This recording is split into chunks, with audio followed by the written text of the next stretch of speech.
e alguns colegas também, alguns amigos também, mas algumas pessoas não me conhecem, né? Eu sou o professor Carlos Marcelo, da Escola Politécnica de Pernambuco, do curso de computação. Também faço parte da pós-graduação lá. E também represento aqui, no caso, o OASP Recife, né? Que é essa iniciativa da OASP Foundation, que é uma organização internacional sem fins lucrativos, que tem uma grande proposta de disseminar o conhecimento de segurança da informação. E a gente tem esses capítulos do OASP, né, que são formatos de cidades. Então, tem vários OASPs aí espalhados pelo mundo, e aqui temos o OASP Recife, que iniciou em 2012, através de uma iniciativa de Rodrigo Assad, né, também aqui do César, né, e ele trouxe essa iniciativa para cá e fortaleceu bastante. Então, foi uma coisa muito massa. Eu estava lá nos bastidores, observando, acompanhando. Eu acho muito importante, né, toda vez que vai um encontro do OASP, eu passar essa trajetória que é do início, né.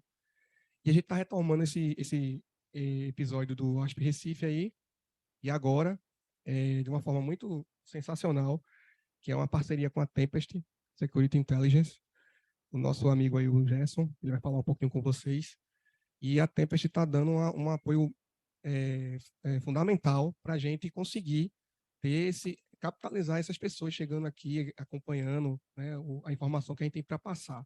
E também agora o César, né, apoiando aí com o espaço, né, que a gente tinha 30 vagas e acabou rapidão, e aí surgiram mais 20, né? E foi muito massa, a gente quase que fechou aí. Tem algumas pessoas que estão chegando, vocês sabem, né? O trânsito de Recife não é fácil. Então, mas tem gente chegando ainda aí. E aí eu estou muito feliz, assim, particularmente, por dizer que eu, como o líder do capítulo do OASP Recife, né? Esse é o primeiro capítulo presencial, né? E aí eu fico muito feliz com esse encontro presencial, nós aqui, né? A gente reunido. E eu acho que é isso, assim, né? Queria passar a palavra para o meu amigo Gerson aqui, para ele também dar as palavrinhas para vocês aí e a gente começar esse conhecimento junto com o Abner, tá bom? Mais uma vez agradeço a todos vocês aí a participação. Beleza, boa noite a todos e a todas. Estou muito feliz de novo, como o Reboredo comentou, estar podendo encontrá-los presencialmente. A gente, na verdade, está começando. Vou enrolar aqui, viu? Um pouquinho, porque nosso horário é 19h30. Então, a gente queria dar só algumas boas-vindas, umas palavras iniciais, para, na verdade, não tomar o tempo de Abner, para Abner poder começar direitinho no horário dele. O pessoal que está em casa aí, né, que está acompanhando, também poder estar em sincronia com a gente. Conforme o Revoredo estava comentando, eu também estava um pouquinho distante, mas presente do pontapé inicial desse kickoff do capítulo da UASP Recife, lá pelos idos de 2009, 2008, talvez. Eu estava em João Pessoa, eu era pró-reitor de pós-graduação, coordenador de alguns cursos de pós-graduação numa universidade lá em João Pessoa, e através de pessoas como Rodrigo Assad, como o Revoredo comentou, que na época era colaborador aqui do César, de Carlos Sampaio também, né? Na verdade, os filhos de Assad e de Sampaio, né? Que Felipe também, enfim. Felipe ainda está aqui, não está, Beto? Felipe Ferraz? Está na escola só, né? Então, essa galera foi a galera que deu o pontapé inicial, e esse pessoal dava aula para mim lá, num curso de segurança da informação que a gente tinha em João Pessoa, quando eles comentaram, não, a gente está começando lá em Recife e tal, esse movimento de montar um capítulo da UASP e tal, eu achei super bacana.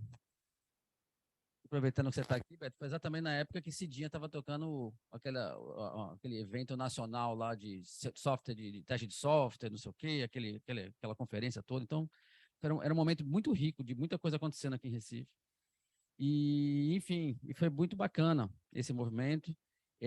As ações da UASP Recife viraram referência nacional, né? Outros capítulos da UASP que nós tínhamos aí no Brasil vinham buscar aqui em Recife a referência de como fazer, do que fazer, do que falar, do que discutir, né? Eu tentei dar uma colaborada mínima, né, de longe, mas tentando acompanhar, vim até para uns encontros aqui, 1 ou 2 encontros, e foi muito bacana. E por um motivo qualquer, que não importa, mas o fato é que o capítulo Recife morreu, desfaleceu, deu uma desmaiada, vamos dizer assim. E depois de algum tempo, por coincidência, eu, aqui em Recife, morando aqui em Recife, trabalhando na Tempest, articulando algumas ações com instituições de ensino, que é um dos meus papéis aqui dentro da Tempest, e trabalhar também com a parte de pesquisa, desenvolvimento, inovação. Estava conversando com esse cara aí, finalizando o doutorado dele, defendendo lá a tese de doutorado dele lá, de uma ferramenta, né, chamada tudo de Revoredo tem a ver com peixe, né? Ele tem um grupo agora aí que é Tarponades, que eu vim descobrir que é peixe. Aí ele criou uma ferramenta que é Piracema, é peixe. Tudo dele tem a ver com peixe. Aí ele estava fazendo uma ferramenta super bacana de phishing e tal, Piracema, e eu fiquei super interessado, fui não só acompanhar a defesa do doutorado dele, como depois a gente negociou, na verdade, né? E acabou meio que fazendo a aquisição a Tempest adquiriu a ferramenta de Revoredo. A gente está terminando lá de dar uma arrematada para poder liberar para o mercado como contribuição tal, fruto do trabalho de Revoredo. E nesse processo todo ele comentou comigo que estava querendo levantar ao ASP e tudo mais tal. E eu fiquei super feliz, né? Falei, porra, pode contar comigo 300%, né? Se você precisar de apoio, tá? Eu acho muito válido. E porque é válido, né? E é super interessante, sempre foi, não deveria nunca ter dado esse hiato. E em especial por conta do que a gente na Tempest, eu particularmente, vinha capitaneando e trazendo, e articulando com instituições de ensino, né? Essa coisa de ações, da cultura, né? De cibersegurança, de atração, mapeamento e atração de talentos de cibersegurança e tal. Então, a discussão dessa temática é super importante. E nessas conversas eu participei, acho que foi da primeira, né, palestra de renovação, né, de restauração da UASP, e gostei muito, né, foi bem sucedido. Depois acho que vi também de Sampaio também, que você chamou e tudo mais. Só que eu conversei com o Revoredo e falei, pô, Revoredo, esse bate-papo que você está tendo, né, dentro do UASP é super relevante, é super importante, mas é um tipo de ação, né, que é falar sobre cibersegurança com base nas experiências de pessoas que viveram essa realidade, né? Como troca de experiência, como forma de dar dicas, né? Do que pode fazer, de como seguir na carreira. Isso é super pertinente, é super relevante, mas é uma ação. Eu acho que você deveria ter, dentro da UASP, outras ações. E, por exemplo, você poderia ter umas ações muito específicas para tratar não de experiência profissional só, mas tratar de questão técnica.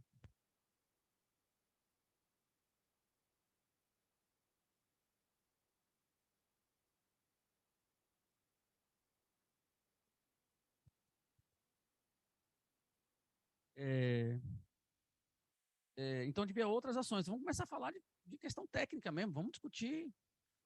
Você continua em paralelo falando, mantendo, né, os encontros aí para poder falar a respeito de experiência profissional, mas em paralelo cria uma outra trilha aqui, vamos criar uma outra ação aqui, né, para poder discutir tecnicamente, né, compartilhar com a galera conhecimento técnico, porra. Vou falar que a gente é bom para cacete nisso aqui em Recife, né? E eu posso, inclusive, acho que tem interesse, e posso colocar a Tempest nessa brincadeira. E você pode, inclusive, buscar essa mesma ação depois com outros parceiros, com outras empresas, né?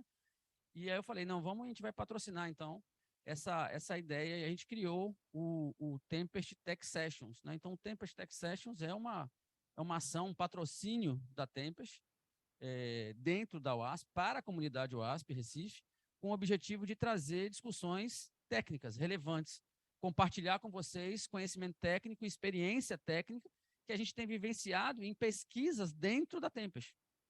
A gente, não sei se todo mundo aqui sabe ou se acompanha, a gente tem um ambiente, né, na internet, que é o Sidechain, onde a gente compartilha, pelo menos a cada 15 dias, pode ser menos, mas no mínimo a cada 15 dias, tem uma publicação nova com resultados de pesquisas internas que a gente faz na Tempest, tá?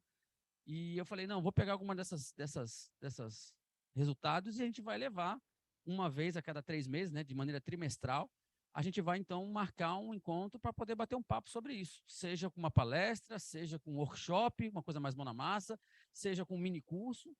Então, a gente vai começar a criar essa ação, né?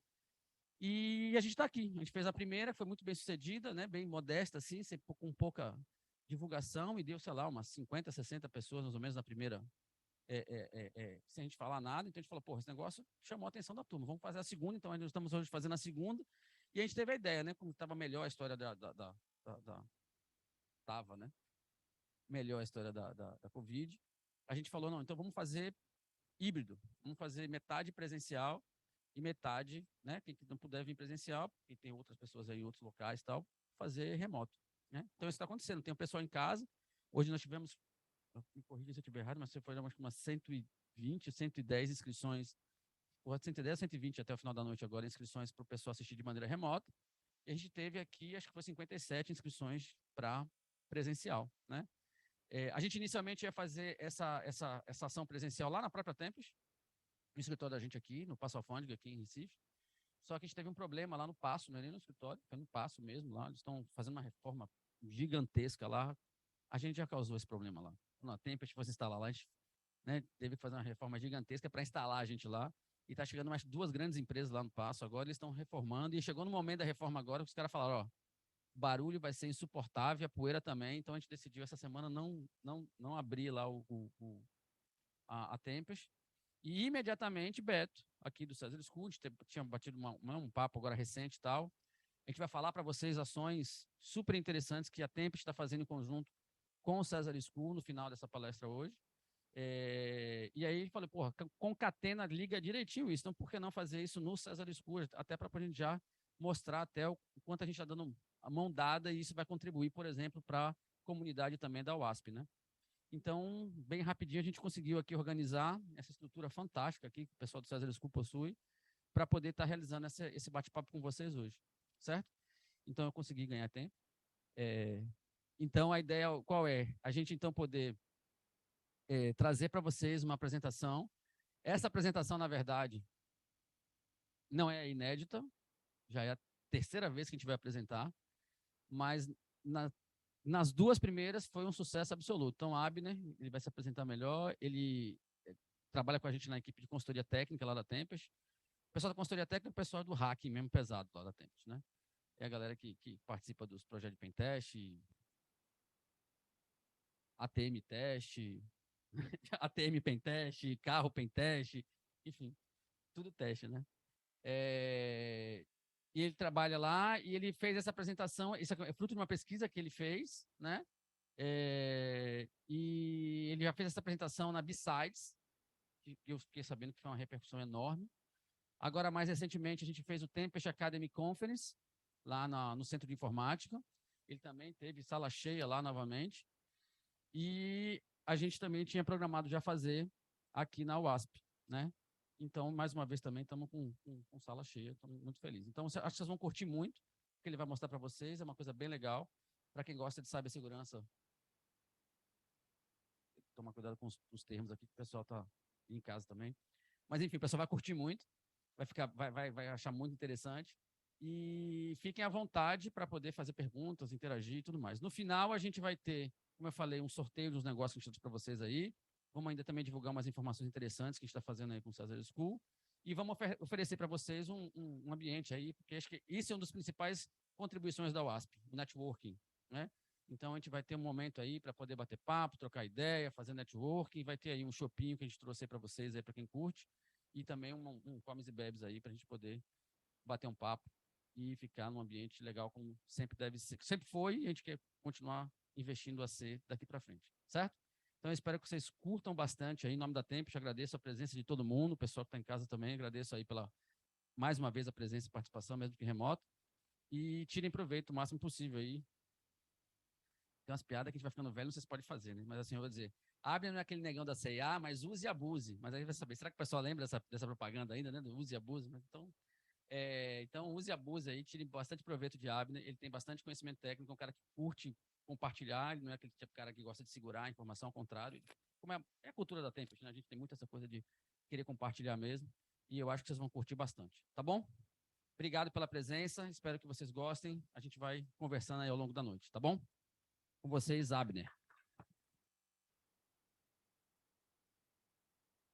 E aí, galera? Boa noite. Como já falou, né? Eu me chamo Abner.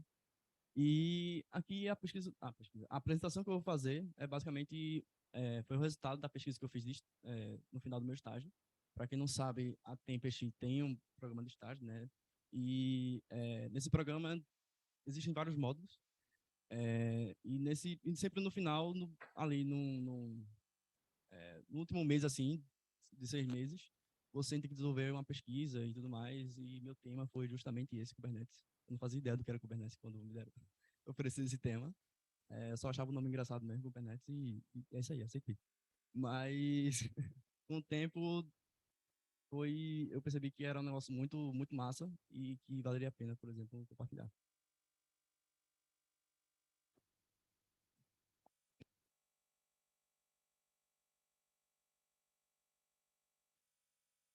Beleza. Mas, antes de tudo, é interessante explicar o que é, de fato, Kubernetes, né? E, caramba, isso. Antes de explicar ainda o que é Kubernetes, é interessante falar um pouco sobre container e sobre Docker. Container nada mais é do que uma definição dada no mundo da computação para um ambiente isolado e autocontido, né? E colocado em um servidor dividido num por host de controle. Basicamente, quando você quer em um servidor tipo, rodar várias aplicações e tudo mais, sei lá, banco de dados, rodar uma aplicação web, enfim, você pode criar containers que aí na explicação é um ambiente isolado. Então, é um ambiente onde se der alguma treta, não quebra o sistema inteiro, entendeu? E você pode criar vários containers para ser autocontidos. Então, se um container cai, você pode subir outro e assim sucessivamente, sem deixar a aplicação fora do ar, ou banco de dados, ou seja, que você esteja utilizando o container para isso. E o Docker nada mais é que uma solução de criação para containers. Containers é justamente uma definição e o Docker uma solução, acho que todo mundo já ouviu falar. Utiliza o kernel do Linux e recursos do mesmo como cgroups e namespace para segregar todos os processos e tudo mais que roda no computador. Então, onde é que entra o Kubernetes aí? O Kubernetes nada mais é do que um orquestrador. Então, imagina, tipo, uma empresa gigantesca, como empresas, por exemplo, que são da César, né, da organização César, que possuem aplicações usadas no mundo todo. Você tem que definir vários containers para isso, centenas de containers e tudo mais, e fica extremamente viável você simplesmente controlar tudo isso, você simplesmente gerenciar tudo isso. Então, o Kubernetes, ele ajuda nisso, ele ajuda no gerenciamento de tudo. Então, toda a parte de CRUD, então, criação de containers, deletar, modificar, enfim, gerenciar tudo. Então, com um comando só, você consegue, tipo, executar ou fazer qualquer ação em centenas de containers, entendeu? Então, facilita muito a vida aí de quem é DevOps. Para realizar, né, como eu falei, todo esse controle dos containers, o Kubernetes realiza a criação dos mesmos com a camada de abstração, onde todos os containers criados seguem a mesma estrutura definida em sua criação. Então, a gente não chama, por exemplo, os containers de containers dentro do Kubernetes. A gente chama de pods, que é justamente uma abstração disso. Então, não importa, como mostrei antes, né? Por exemplo, a gente tem o Docker, que é uma das tecnologias utilizadas para a criação de containers. Então, existem outras. E dentro do Kubernetes, isso não faz diferença. Você consegue abstrair tudo isso e realizar todas as ações em diferentes containers de diferentes tecnologias. Enfim. E, enfim, um pod pode ser também um ou mais containers dentro dentro do sistema, né, dentro do cluster Kubernetes. Isso aí vai ficar um pouco mais claro lá na frente. Pronto. A arquitetura de um cluster Kubernetes funciona mais ou menos assim. Mais ou menos é bem assim, de um cluster simples. Então, você tem um node primário e nodes secundários. No mínimo, você precisa de um node primário e um secundário para realizar para deixar ele funcional. E o node primário fica todas as funcionalidades do control plane, do grupo control plane. Esse grupo, basicamente, é o coração do Kubernetes. Então, toda a parte de configuração, toda a parte de estrutura do Kubernetes, ele fica centrado aí nesse grupo do control plane. Para a gente, o interessante, dá para ver que são vários componentes aí dentro, Mas o mais interessante aí, que a gente pode utilizar hoje, é o da API, né? Que é ali centrado. Dá para ver, ele é como se fosse o front-end de todo o cluster Kubernetes. Então, tudo passa por ele. Tudo passa por essa API Server, e essa API Server vai distribuindo é, as coisas tipo, acontecem nos nodes secundários, né, nos outros componentes, como o kubelet, por exemplo, e tudo é passado para a API Server, e a API Server distribui para os outros componentes que são responsáveis. Então, por exemplo, tem componente aí no meio que é o TCD, que é o Persistent Storage, basicamente, do cluster Kubernetes. Então, tudo isso tem que passar pelo API Server. Nos nodes secundários, você tem dois componentes principais, que são o kubelet e o kproxy. Kproxy nada mais é que é um componente que gerencia a rede interna do cluster Kubernetes. Então, basicamente, conecta os pods e conecta os outros componentes na API com os outros componentes também. E o kubelet, ele gerencia todos os pods dentro do cluster Kubernetes. Lembrando, tipo, pods são containers, então ele gerencia tudo. E a gente também vai utilizar nos ataques esse carinha aí.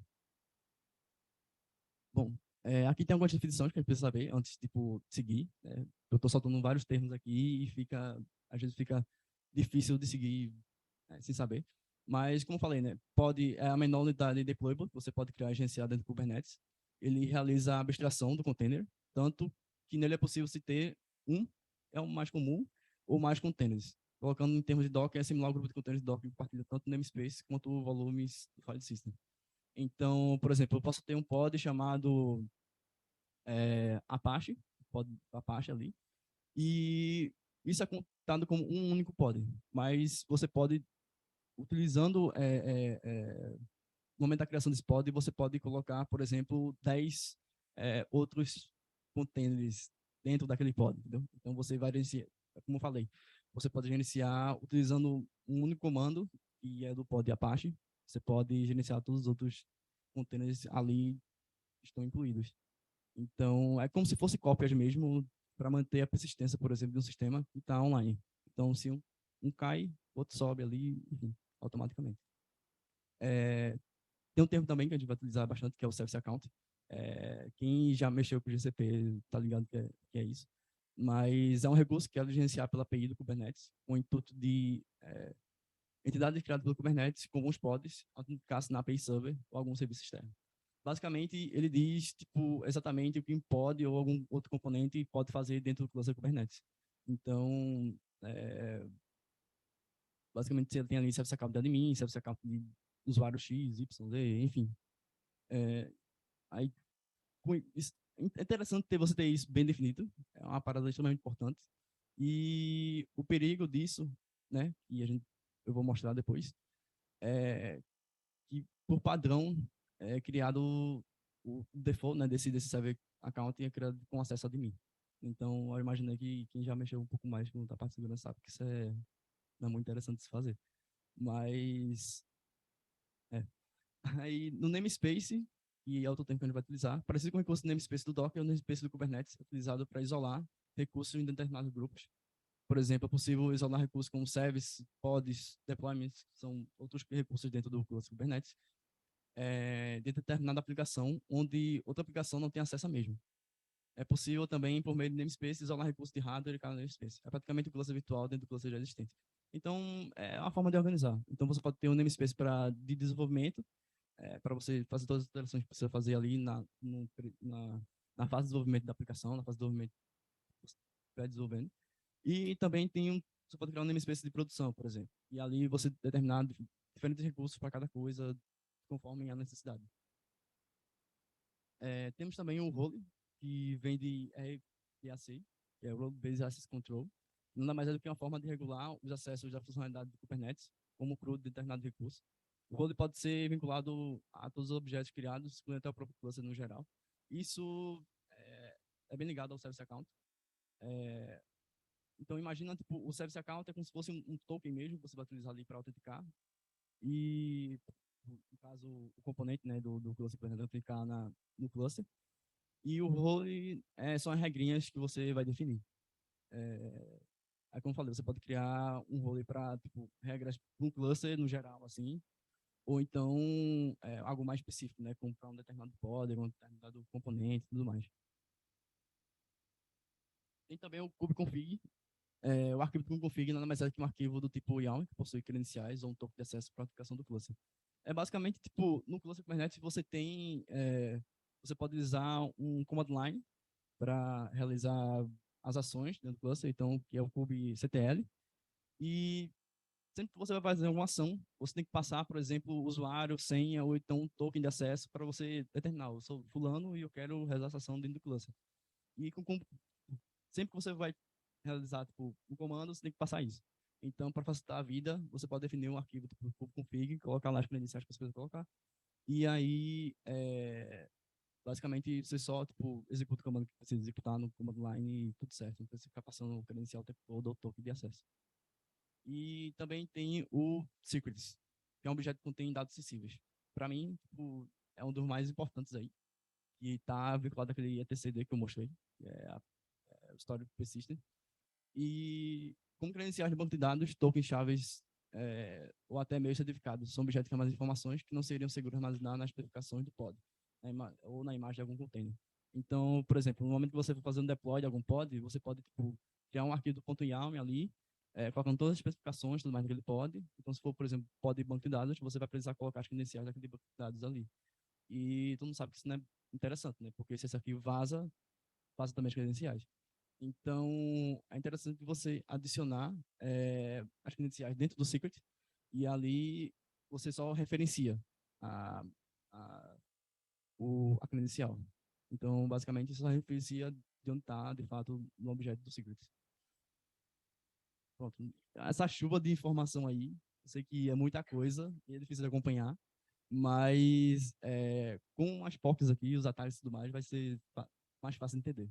Vou dizer que vai ser fácil, mas vai ser mais fácil. Pronto, vamos para os ataques. Basicamente, eu criei aí 3 POCs, 3 provas de conceitos aí, para cada ataque. O primeiro vai ser atacando com o Kubernetes pelo Kubernetes API. Eu mostrei, tipo, basicamente é o componente que gerencia todos os pods. Embaixo tem as especificações, tipo, do ambiente que eu criei, né? O ataque será feito em uma VM pertencente à AWS. O Ubuntu Server, ali a versão do Kubernetes 1.22 e utilizando o Minikube. O Minikube nada mais é que uma forma facilitada para você realizar o deploy de um cluster Kubernetes tipo, de forma rápida ali. Só para teste mesmo e tudo mais. Quem já tentou fazer um deploy na mão de um cluster Kubernetes sabe o inferno que é para fazer esse negócio. É muito complicado.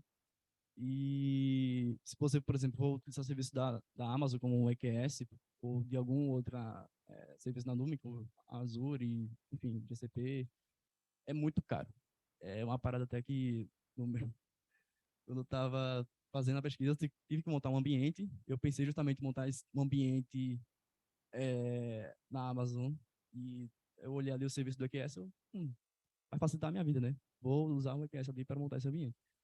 E com, sei lá, 5, 10 minutos de ele online, eu tinha torrado já R$ 200. Então, fiquei muito triste ali, derrubei na hora, gastei 200 conto à toa, mas eu descobri uma outra forma ali de fazer esse deploy sem torrar tanto dinheiro assim, que é utilizando o Minikube. Né? E é interessante também falar que no Minikube, no momento que ele faz o deploy, como eu falei, o cluster Kubernetes tem 3 tipos de nodes, né? Primário e 2 secundários por padrão. 2 ou 3, enfim. E é interessante falar que ele utiliza a sua máquina, por exemplo, o seu onde estiver rodando, então se estiver rodando na instância AWS, se estiver rodando na sua máquina e tudo mais, ele utiliza a sua máquina como os 3 nodes.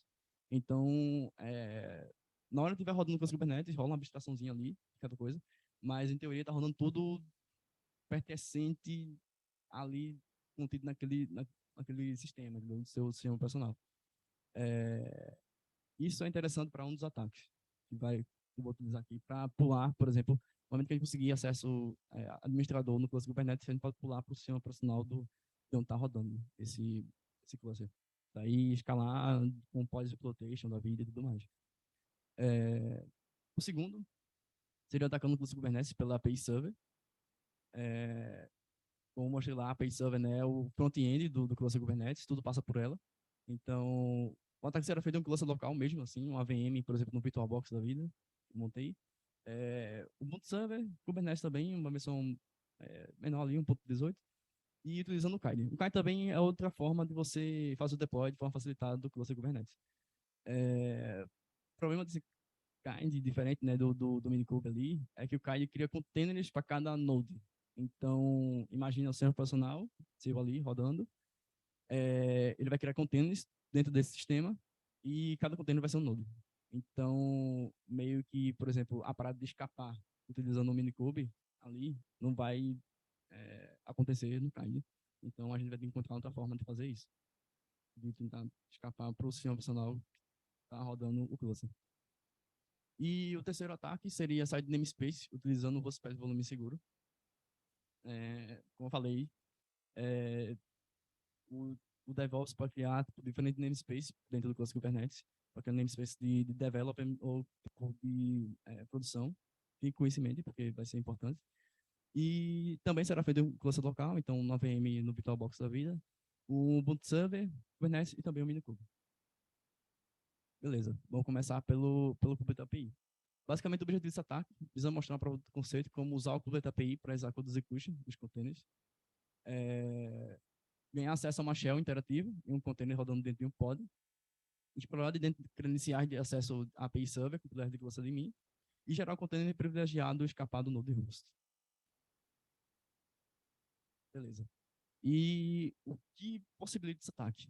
Basicamente, essas duas coisinhas aí, só um pouquinho importantes. E também, basicamente, o mesmo motivo da possibilidade de você atacar a API Server. Né? No caso, o Kubernetes Authentication e o Kubernetes Authorization. Por padrão no cluster Kubernetes, você recebe, quando você tenta acessar de forma desautenticada esse cluster, você é colocado com o usuário anônimo, ali, não um grupo hacker, mas, enfim, um usuário anônimo mesmo, e pertencente ao grupo não autenticado, ali. Enquanto isso, tipo, o authorization desse usuário, por padrão, literalmente ali, tipo, always allow. Então, ele vai permitir todas as requests dentro do cluster Kubernetes. E para você acessar o cluster Kubernetes, por exemplo, basicamente funciona tudo como um request da API mesmo, sabe? Então, isso é pro padrão, velho. Tipo, é um negócio muito bizarro, mas é o padrão. E acontece muito de diversos DevOps, assim, tudo mais, não modificarem isso. Entendeu? Assim, nas versões mais atuais do Glossar Kubernetes e também utilizando, por exemplo, serviços de deployment como o EQS, do GCP também, enfim, entre outros, isso já é mitigado, mas uma parada que a gente sempre tem em mente no mundo da segurança é que, tipo, dev nunca atualiza nada. É muito difícil de atualizar alguma coisa. Porque se atualiza quebra, ou então, tipo, às vezes faz umas loucuras do tipo, mano, minha aplicação precisa que eu coloque a authorization como always allow ali para o usuário anônimo. Tipo, vou lançar uma palavra aqui, não.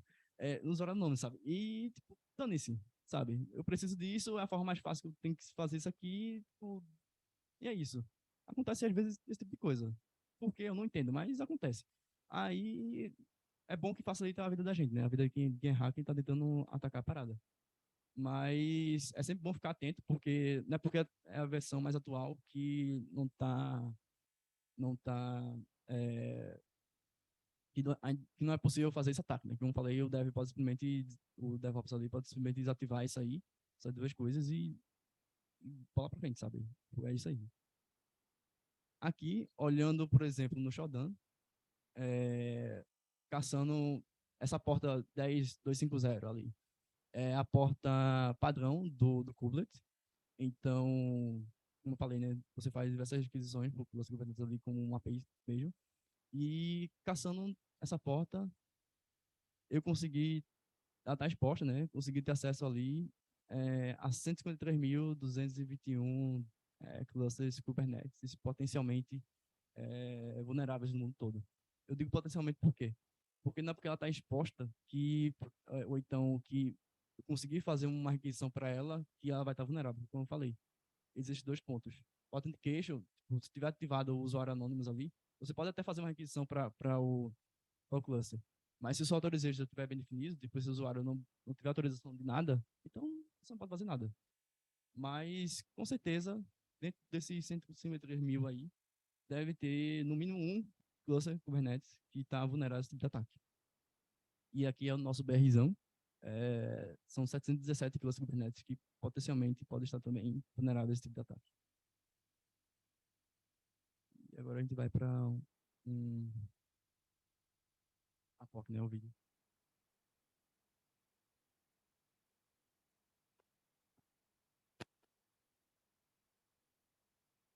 Som.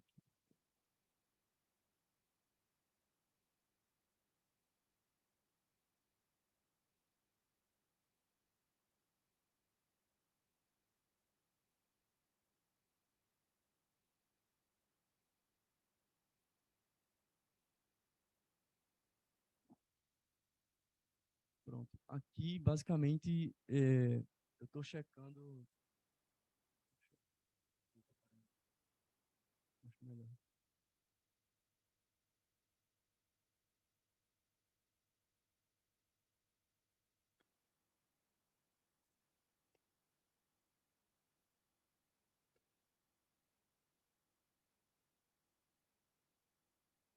Pronto.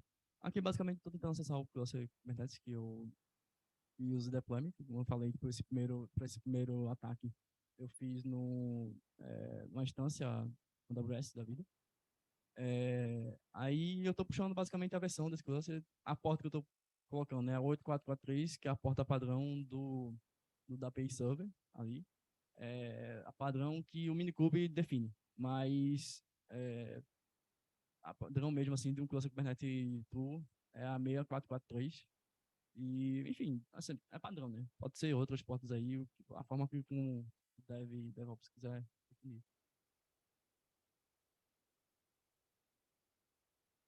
Aí, como dá para ver, a versão 1.2. E beleza. Aí aqui eu basicamente tentei acessar a porta do Kublet, ali a 10.250, e vi que deu 404 para not found, então consegui acessar a porta. E eu dei um barra running pods. Esse running pods basicamente mostra todos os pods que estão rodando dentro daquele cluster Kubernetes. E você tendo essa informação já sabe, tá? Não é nada. Acabou. Você tá tendo acesso ao cluster Kubernetes como um todo ali. Como um todo não, tá tendo acesso ao no caso, né? Esse componente especificamente.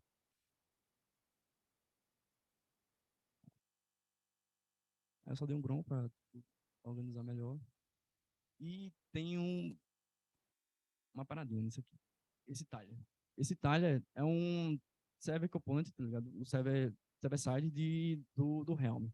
O Helm nada mais é do que o apt-get do cluster Kubernetes. Então, facilita a instalação de plugins e outras funcionalidades que você quer ter dentro do seu cluster. Na versão 1 desse Helm, ele implementa nesse tiler, que é o server-side, como eu falei, e ele tem o service account dele de administrador. E, de fato, ele precisa ter esse service account de administrador porque ele instala recursos dentro do cluster Kubernetes. E muitos desses recursos, às vezes, precisa de ter um privilégio maior para fazer esse tipo de coisa.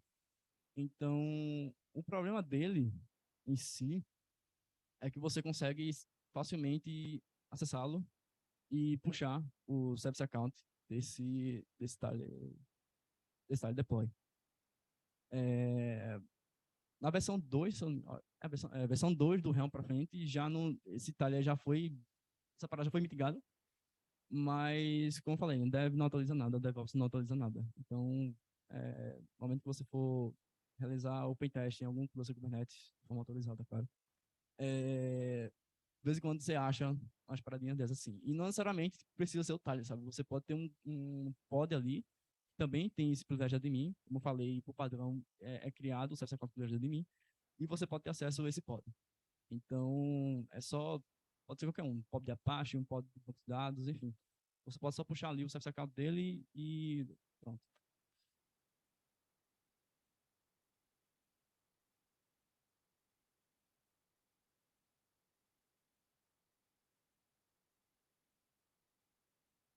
Basicamente, aqui eu tentei executar comando dentro desse pod, né? E está ativado por padrão. Então, consegui listar o barra desse pod ali. Como falei outras vezes, tipo, você pode fazer tudo isso por chamada de API dentro do Kubernetes. Ele listou o barra para mim. Nisso, eu consigo já caçar exatamente onde está o token do Service Account, né? Então, eu fui lá para a pasta Run Secrets Kubernetes IO Service Account Token, consegui puxar o token desse pod. E lembrando que é um Service Account de administrador, de privilégio administrativo. Aí eu tipo, só exportei uma variável de ambiente só para facilitar a minha vida.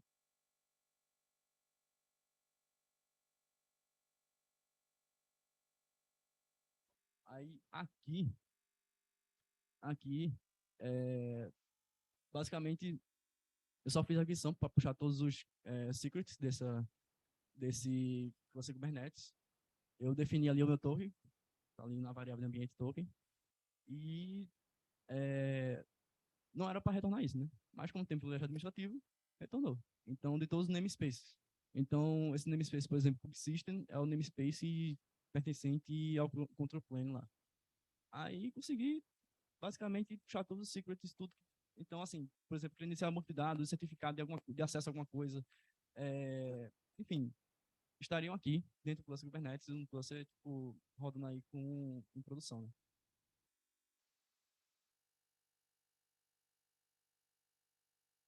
Eu tenho um describe só para puxar tudo. Aí dá para ver que puxou literalmente tudo, todos os tokens e tudo mais, enfim.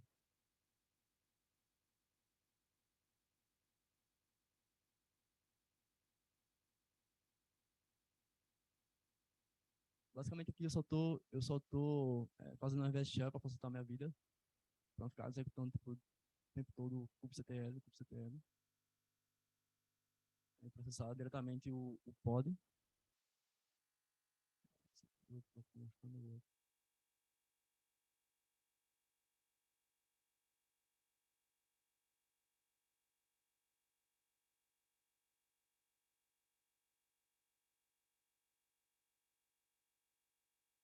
Aqui, basicamente, eu estou criando um pod malicioso dentro desse cluster Kubernetes, onde tem acesso a tudo, consigo também criar os pods.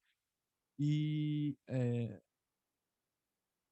dá para ver aqui, eu consegui definir algumas funcionalidades dentro desse pod, na configuração dele, né, na configuração, que é o seguro de contexto com privilégio, né, com true, a low privilege escalation true também, e a capacidade de ser um sysadmin ali dentro desse pod. Lembrando que são containers, então assim, são definições de containers mesmo, por exemplo, Docker. Você pode fazer.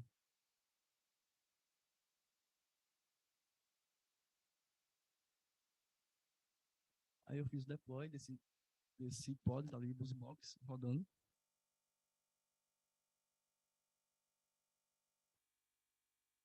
E pronto, consegui acessar ele por meio.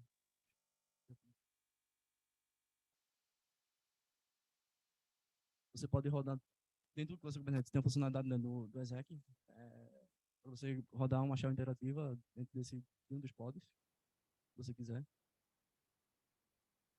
E isso eu troquei o namespace, utilizando o NCenter do Linux. E pronto, basicamente eu escapei do meu cluster Kubernetes, que já tem privilégio de mim, já tenho acesso a tudo. Eu escapei e acessei a instância AWS. Então aqui é pós-exploitation já. Então, por exemplo, imagina uma empresa grande, como uma implementação aqui da César, você cair para dentro da AWS dos caras, sabe? Dali o estrago para dizer grande. Então, aí como eu falei, pós-exploitation, aí no caso eu puxaria, por exemplo, naquele, não sei, acho que é 169.169, não assim, que é um IP que você pode da Amazon, da AWS, e ele basicamente retorna todas as configurações ali da instância. E, inclusive, as credenciais daquela instância também. Então, você pode pegar essas credenciais e usar uma ferramenta como Paco, onde ele vai gerar um link que você pode acessar o console desse AWS dali e brincar à vontade.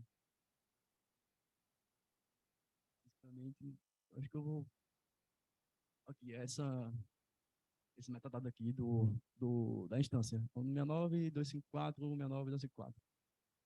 Você consegue fazer um curl para esse metadado e ali consegue retornar credenciais, por exemplo, de AWS, como eu falei.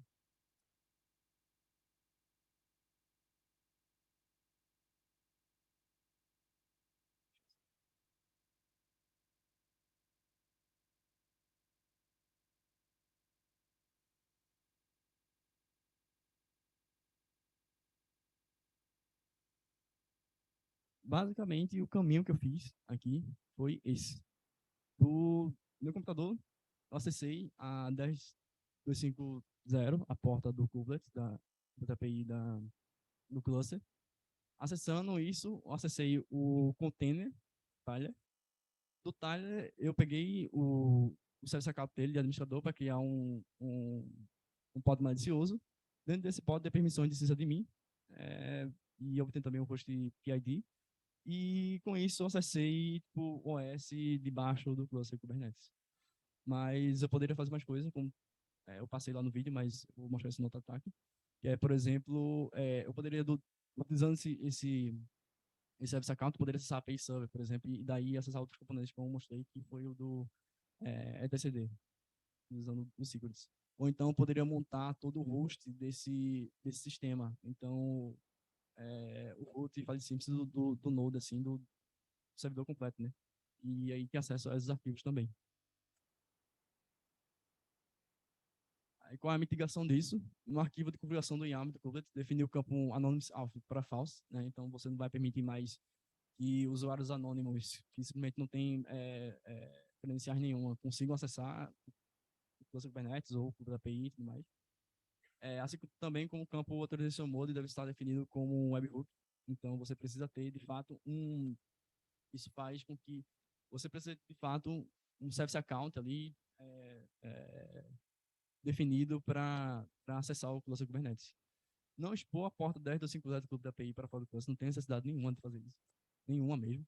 Então, agora faz, como falei, né? Se a aplicação precisa, aí a forma mais facilitada é expor essa porta aí, e é isso, vida que segue. Só que não tem necessidade nenhuma disso. Então, se você configurar tudo certinho, até pode expor se quiser. Mas também é muito bom, né? Então, é melhor prevenir do que remediar. Certifique de que os service accounts têm o mínimo possível de privilégio necessário para as testes também. É interessante isso. Então, esse negócio de, por padrão, você definir um service account com privilégio de admin, não tem necessidade também. Então, se o seu pod não precisa disso, defina o mínimo. Então, assim, ele precisa ler alguma informação X, Y, Z. Defina que o único privilégio que ele tem é ler a informação X, Y, Z. Não adianta, não tem necessidade de colocar mais do que isso. Não crie containers com privilégios. Isso é interessante, você pode criar uma regra dentro do cluster Kubernetes que impede isso, a criação de containers, ou então pods containers pods, né, com privilégios. Cria um conjunto de regras do pod security policy, que é como eu falei, você pode, basicamente uma regra de segurança do pod ali que você trava algumas paradinhas. Né? Você trava definição de algumas funcionalidades que esse pod não tem necessidade de ter. Crie um network policy também para evitar que os pods possam acessar a API server diretamente. Então, como eu falei, a API server é o front-end de tudo. Vocês viram ali no comecinho da arquitetura que existe um caminhozinho, tá ligado? De componentes até chegar à API server. Não tem necessidade do pod em si acessar diretamente a API server. Então, é bom definir essas regras para não ter esse tipo de problema. Porque caso o atacante consiga acessar tipo, o pod de alguma outra forma, por exemplo, como vou mostrar no terceiro ataque, ele não consegue tipo, diretamente para a API server. Ele vai sofrer um pouquinho ainda para tentar escalar esse privilégio. E sempre atualizar o Kubernetes para a versão mais recente, pelo amor de Deus. Se tem atualização, é porque é para atualizar. Pronto. Aí, aqui, basicamente, atacando o cluster Kubernetes pela API Server. Como eu falei, vai ser bem parecido com o Kubernetes API, só que aqui é um problema muito maior. É o front-end. Então, se eu acesso a API Server, eu acessei tudo. Não preciso tipo, fazer todo aquele caminho de escalar o acesso. Aí, o objetivo é o mesmo do Kubernetes API, então usar a API Server para realizar a execution dos containers ganhar acesso a uma shell interativa em container rodando dentro de um pod, explorar de dentro credenciais de acesso de API Server, de cluster de mim. A gente não tem acesso a API Server, não tem necessidade de fazer isso, mas é bom puxar uma coisa ali. E gerar um container também privilegiado e escapado no node host. Aqui é que é o mais preocupante. 700 clusters Kubernetes estão de fato vulneráveis a isso. Isso no momento que eu fiz a minha pesquisa, né? Aqui até a data, dia 1/9 de 2021.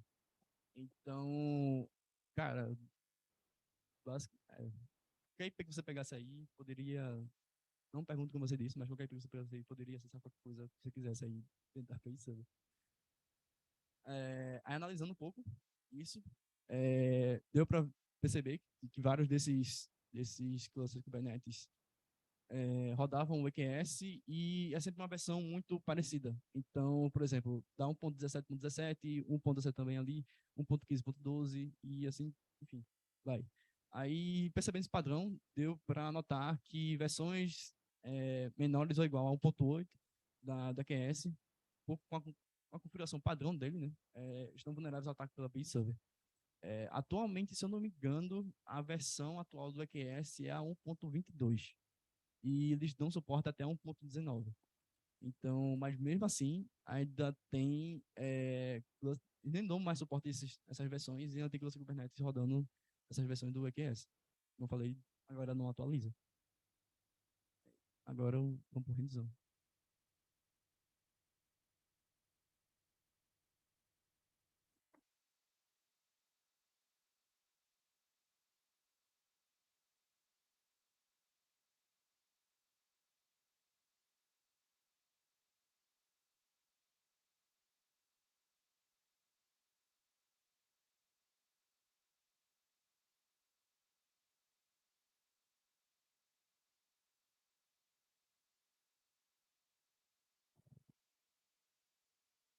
Aqui, como deu para ver, eu já fiz aquisição diretamente por Secrets e já me retornou tudo.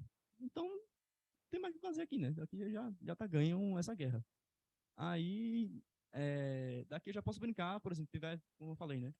Tiver credenciais de banco de dados, credenciais de outras aplicações, credenciais, enfim, de outras paradas, token de acesso, entre outros. Daqui não tem. Cadê o mouse? Daqui para frente não tem muito mistério, não. Mas, para deixar interessante, é bom a gente, como já tem projeto de mim, vamos escapar, né, desse cluster. Vamos tentar acessar o sistema operacional está rodando debaixo tá rodando no cluster, né? Então, aqui eu também vou criar um pod malicioso. Esse pod vai ser um pouco diferente do que do outro, por quê? Esse cluster Kubernetes, o deploy dele foi feito utilizando o Kine. E o Kine, como eu falei, ele cria containers para cada node. Então, no momento que eu conseguir acesso àquele node, eu não consigo escapar, porque o padrão ele já dá uma quebrada ali na configuração daquele container na hora de criar. Então, eu não consigo escapar do sistema operacional. Mas, se não tiver bem configurado também a questão do file system daquele servidor, eu consigo montar esse file system dentro do container que eu tô dentro do pod, né, que eu tô criando, e daí ter acesso a todos os arquivos sensíveis, enfim, que está dentro daquele servidor. Então, por exemplo, arquivo os clássicos, né, que a gente vê muito, por exemplo, na aplicação do CTF, que é o PSWD, Shadow, enfim, entre outros aí. Então, são arquivos assim que a gente consegue ter acesso, ou então até arquivos envolvendo um negócio dos caras, sabe? Então, se for uma empresa de, sei lá, de marketing, você consegue ali contrato e tudo mais.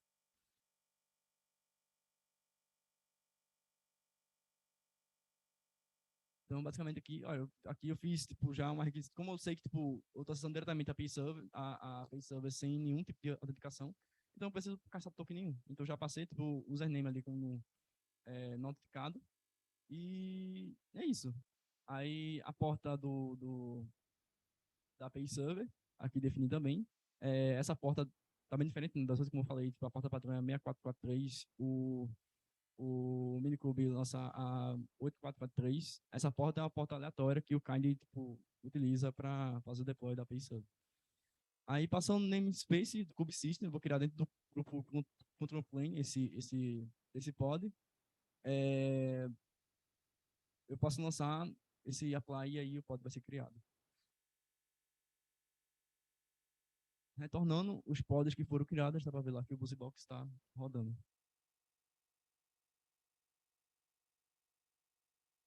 Então, acessando o BusyBox utilizando o exec, o Cluster Kubernetes,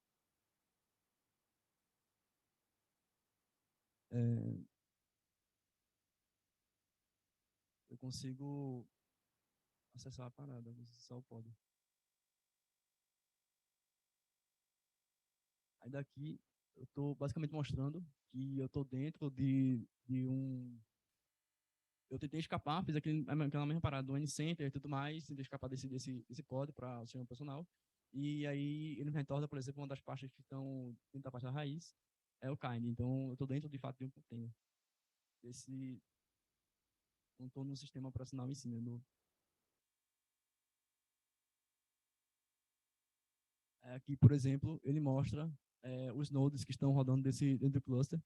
Então, tá vendo ali que tá tudo o container ali, container então, tô dentro de container mesmo. Olhando isso, aí eu parti justamente para montar o file system do sistema todo.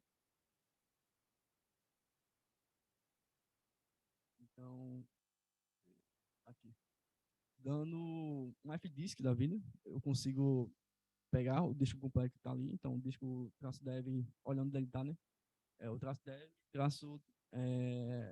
DM0, tá ali 18.102 GB.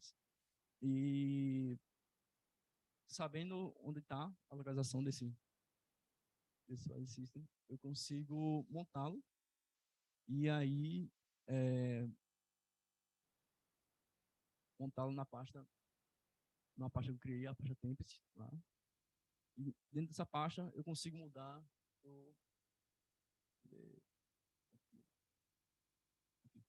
dentro dessa pasta Tempest eu consigo mudar o diretório da pasta root, né, desse pod para a Tempest e aí criar uma shellzinha ali nessa página. E com isso eu tenho acesso a todos os arquivos presentes dentro do servidor. Então, lancei um PSWD, consegui retornar aqui a API Server POC, entendeu? O usuário que eu criei nesse servidor. E como eu tenho um privilégio root dentro desse pod, eu consigo, por exemplo, pegar o shadow também. Então, pegar a hash ali da senha para quebrar, para usuário, enfim.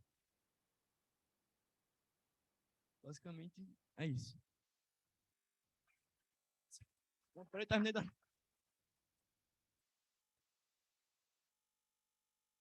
A apresentação acabou ainda não. Então aí. Precisa, pai.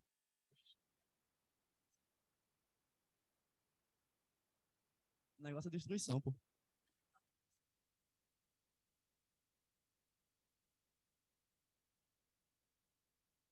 É massa quando... Um side note aqui, né? Tipo, off-topic. É massa quando o cliente, você tá mirando o cliente vai e fala, não, pô, quero destruição. Tem certeza? Tem certeza mesmo? Você quer ir? Mas, enfim. A mitigação, basicamente, desse problema, na configuração do ponto YAML do API Server, definiu a mesma coisa, definiu o campo anonymous para false, assim como um authorization mode para node e o airbag. E aí segue o mesmo esquema do como é? Do public. Então, no caso da API Server, basicamente só outros componentes conseguiriam acessar a própria API Server. Né?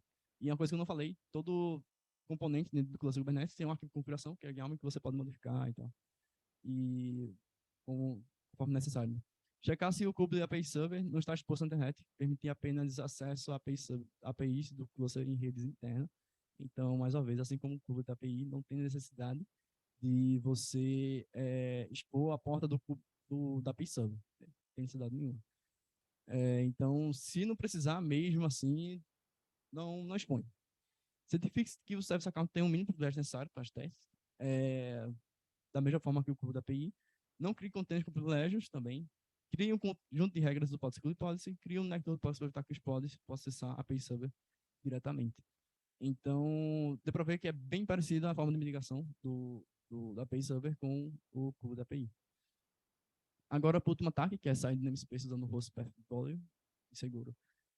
O objetivo desse ataque visa mostrar uma prova de conceito, que é o breakout do namespace usando o host path, executar comandos no pod, acessar outro namespace usando o host path, de preferência algum privilégio de glossa de mim. Esse ataque vai ser um pouquinho diferente do que a gente viu, porque aí a forma de acesso vai ser diferente. Então, digamos que você está fazendo pentest em uma empresa, testando a aplicação ali, dentro da aplicação você achou um RCE. RCE nada mais é que um Remote Code Execution, execução de código remoto. Então, você consegue executar comandos utilizando alguma funcionalidade daquela aplicação. Precisa executar comandos diretamente dentro do servidor. Você vai passando algum mecanismo de segurança lá que possa ter, ou então não tem nenhum. Você pode tipo, modificar, subverter ali aquela funcionalidade para executar comandos. Então, eu posso, tipo, sei lá, a aplicação que eu vou mostrar aqui, basicamente ele faz o ping de algum host que eu defini. Então, definindo, sei lá, o host, google.com.br, então, um ponto e vírgula, e algum comando do Linux, então, sei lá, um PSWD, um ls, um PSWD, um ls alguma coisa, um cat e tudo mais, ele, basicamente, a aplicação vai rodar o primeiro comando, então vai fazer o ping, e depois vai realizar o segundo comando. É basicamente a estrutura que funciona qualquer terminal assim do Linux. Então, de novo, para mais uma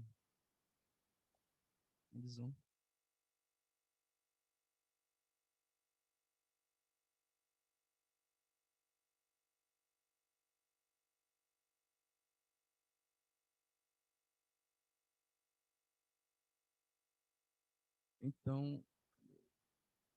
Então, aqui eu fiz uma aplicaçãozinha só para, tipo, um POC mesmo.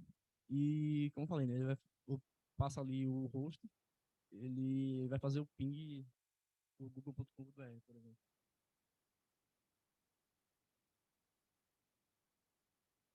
Para mim. Aí, pronto, isso eu posso subverter, colocando só um ponto de vírgula.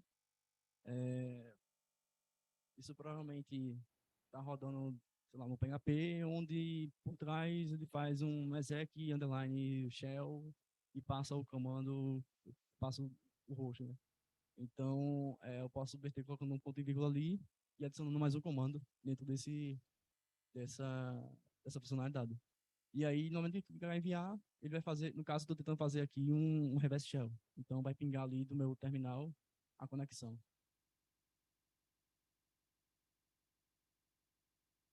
Ali, conexão recebida. Então, aqui eu já tô. Isso aqui tá no ponto de vista de segurança. Se você está fazendo teste na aplicação web, isso aqui é extremamente grave, é crítico. Já ligar para o cliente e falar para ele, lascou, tipo, tem problema aqui. Entendeu? Então, como atacante, a gente tem sempre buscar a profundidade. Né? Então, um dos objetivos é isso. E aí, no caso, vamos ver o que dá para fazer aqui dentro. Né?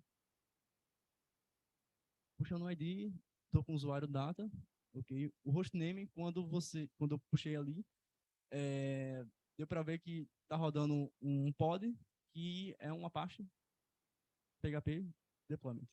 Então, aqui com esse hostname, você já suspeita que poderia ser um cluster Kubernetes, né? Tipo, rodando um pod rodando dentro do cluster Kubernetes. Aí, buscando mais coisa também, eu defini isso printando a variável de ambiente, buscando pelas variáveis kube. Então, tudo que relacionado a Kubernetes. Daí eu já percebi que é, de fato, um pod rodando dentro do cluster Kubernetes. Eu já imagino que vocês devem pensar que a partir daqui, já o ideal seria buscar o service account desse pod e ver se eu conseguia fazer algum tipo de ação dentro desse cluster Kubernetes utilizando esse service account. E é exatamente o que eu faço. Vou lá no Secrets, Kubernetes, Service Account. Dentro dessa pasta Service Account, eu não mostrei antes, mas nessa pasta Service Account sempre vai ter uns 3 arquivos, que é o certificado, que você pode também utilizar para certificar. O namespace, que ele pode estar vinculado, e o token, de fato, né, o Service Account dele. Aí o namespace puxando, deu para ver que está no developers, então provavelmente eu estou no ambiente de homologação ali, de desenvolvimento. E puxando o token, eu vou tentar, exportei para uma variável de ambiente, e vou tentar criar um pod. Só que antes disso, o Cluster Kubernetes facilita muito a vida da gente, que é atacante, porque ele tem a funcionalidade de perguntar, basicamente, o que você pode fazer utilizando esse Service Account. Então, eu posso lançar ali o auth, can I create pods, e ele vai dizer se tu pode criar pod ou não. Então, ali, ele diz que eu não posso. Só que, no momento que eu não passo nenhum namespace dentro desse comando, ele sempre vai cair no namespace default. Então, dentro do namespace default, eu não posso, de fato, criar nenhum pod. Mas, olhando a pasta lá do Service Account, a gente viu que esse pod está dentro do namespace developers. Então, beleza, eu posso criar containers dentro do namespace, no caso, pods dentro do namespace developers? Posso. Então, aqui dá para ver que tipo, o desenvolvedor ali, o DevOps, tentou fazer, mitigar ali algum ataque, mas não fez isso muito bem, né? Esqueceu de tirar o privilégio desse Service Account para criar pods também no namespace developers. Então, a partir daí, não vou mostrar o resto do vídeo, porque a partir daí é basicamente você definindo o pod malicioso, assim como no ataque anterior, e daí você montar o host path daquele, montar o file system daquele servidor, ou então, se tiver, por exemplo, se o deploy foi feito num minikube, você pode escalar para o sistema operacional diretamente. Basicamente, nesse ataque é isso. Aí,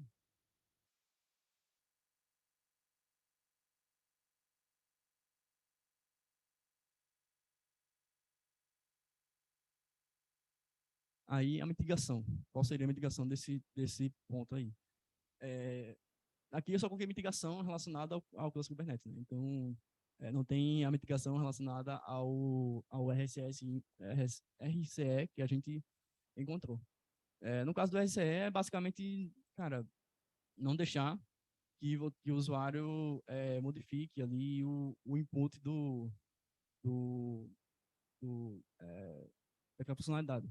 Então, escapar alguns caracteres ali, como ponto e vírgula e tudo mais, enfim, você minimizar ao máximo ali o que o usuário pode modificar dentro daquela request. O RCE é isso. Mas, voltando pro cluster, né? É criar um conjunto de regras do PostgreSQL Policy, assim como nos outros. Criar um cluster role também para reforçar o uso do PSP, que é o PostgreSQL Policy. Você vai precisar também criar um cluster role binding para vincular o cluster role ao service, com o service account. Basicamente, isso aqui diz assim, ó, você vê que o dev tentou fazer mitigar um ataque dentro do namespace default.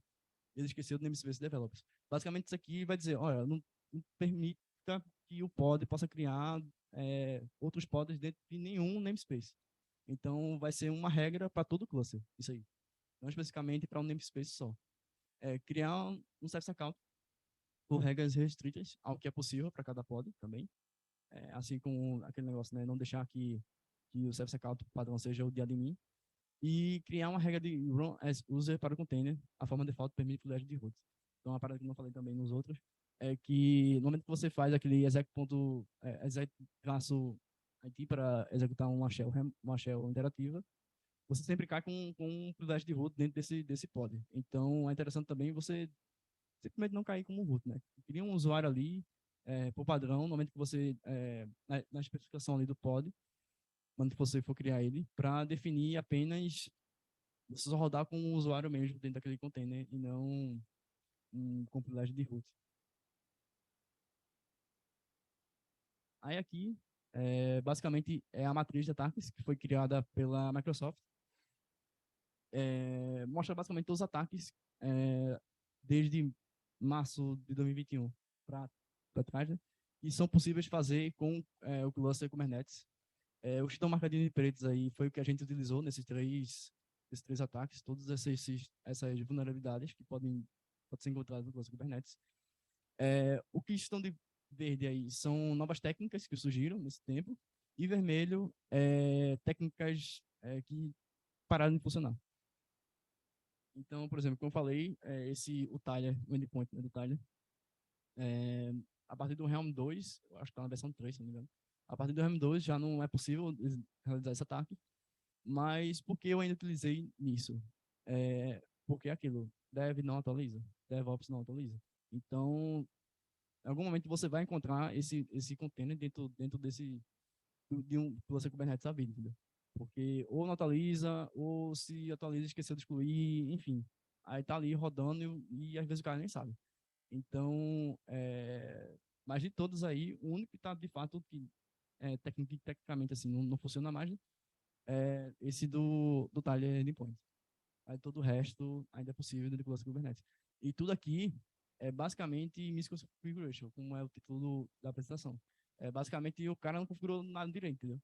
Então não é um problema em si assim, não é um problema em si do cluster Kubernetes, mas da má configuração mesmo que o cara fez, que o DevOps fez na hora de fazer o deploy desse cluster.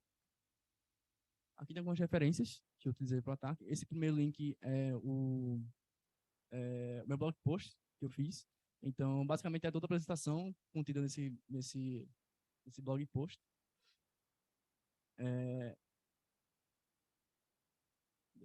Aí, contato, né? Quem quiser entrar em contato aí, tirar algumas dúvidas e tudo mais.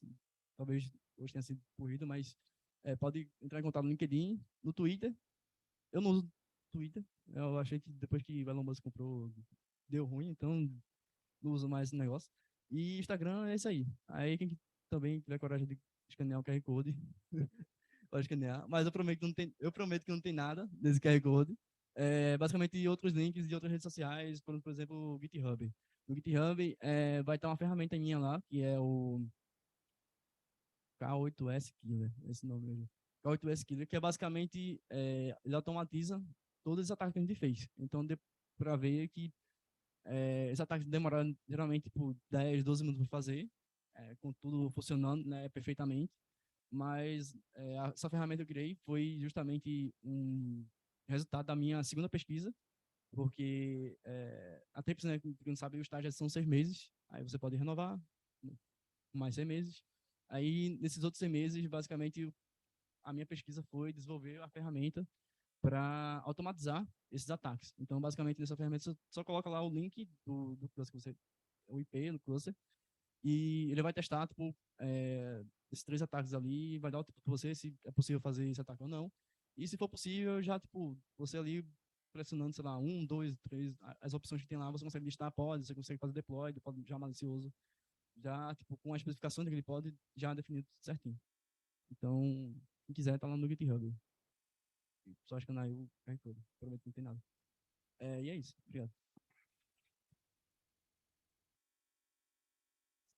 Se alguém tiver também alguma dúvida, alguma coisa assim. Boa noite. A gente vai começar a fazer as perguntas, né? Aqui. Parabéns aí pela apresentação. Show de bola. E palestra boa é assim, né? Com POC, apresentando na hora. Muito massa, né? A gente vai fazer as perguntas agora. Deixa eu também me redimir aqui um pouquinho, porque eu cheguei, nem falei direito com o pessoal que está online, tá? Agradeço aí a presença de vocês também, tá? E até para me redimir, eu vou começar com vocês com relação às perguntas, tá? Então, vão elaborando. Já temos algumas perguntas no QA aí, mas se animem aí a perguntar mais, tá? Mas eu tenho um recadinho para vocês aqui. Primeiro, que a gente planejou todo um plano aqui, muito bem elaborado, para vocês não irem embora agora. Ninguém se levantar e ir embora. Né? Temos um coffee break bem legal ali, né? O Comes e Bebes. A gente também tem isso aqui, ó. Alguém sabe o que é isso? Brindes, né? Nosso amigo Gerson trouxe aqui, com muito amor e carinho aqui. Brindes para todos vocês. Que legal, né? Depois dessa, duvido que alguém vai se levantar agora, né? Legal. Outro recado que eu quero passar para vocês também é que a gente tem um grupo lá no WhatsApp, né? Quem é que está no grupo do ASP Recife? Levanta a mão. Quem não tiver, está reprovado, né? Negócio de professor mesmo, né? Então, a maioria nem está, tá vendo? O pessoal que está online aí, vamos entrar lá no grupo, certo? Vou colocar aqui, eu não, né? Meu amigo Jackson ali, contra a regra. Ele vai colocar, pronto aí, ó. Ele vai colocar esse QR Code aí, o link também. Tem um link bem facinho, tá? Do Bitly. Chega lá, entra no WhatsApp, certo? Pessoal, WhatsApp, porque não Telegram, né? Mas o WhatsApp todo mundo tem, né? Então tá de boa. E aí entre lá, tá? Pra gente, vocês ficarem sabendo de primeira mão o que tá acontecendo no capítulo OSP Recife, certo? Beleza. O outro recado é meu amigo Gerson que vai passar. Valeu. Parabéns, brother. Terceira vez que eu Obrigado. fico. Quem aqui é DevOps? Duas mãozinhas, três. Beleza. Quem aqui que é DevOps e segue essas... Não precisa falar, não. Vou ser xingado já já. Mas muito legal. Inclusive, eu estava pensando em Beto, tempão de administrando projetos, né, de entregas de software. Talvez alguma coisa você entendeu aí ou não. Né? De muita coisa que estava conectada com de ideia, né? Muito, né? É,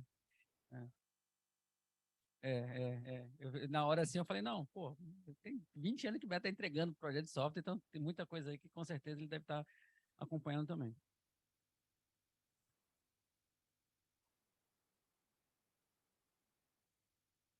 Não, eu vou respeitar, eu entendi. Você percebe quando a pessoa que você pergunta, a pessoa fala assim, ó, não precisa levantar a mão, ela fala assim. É a mesma coisa, né? Então, a gente percebe logo, né? Com o tempo a gente entende a ler essas coisas. Bom, turma, o recado que eu queria dar é, antes da perguntas e respostas, né?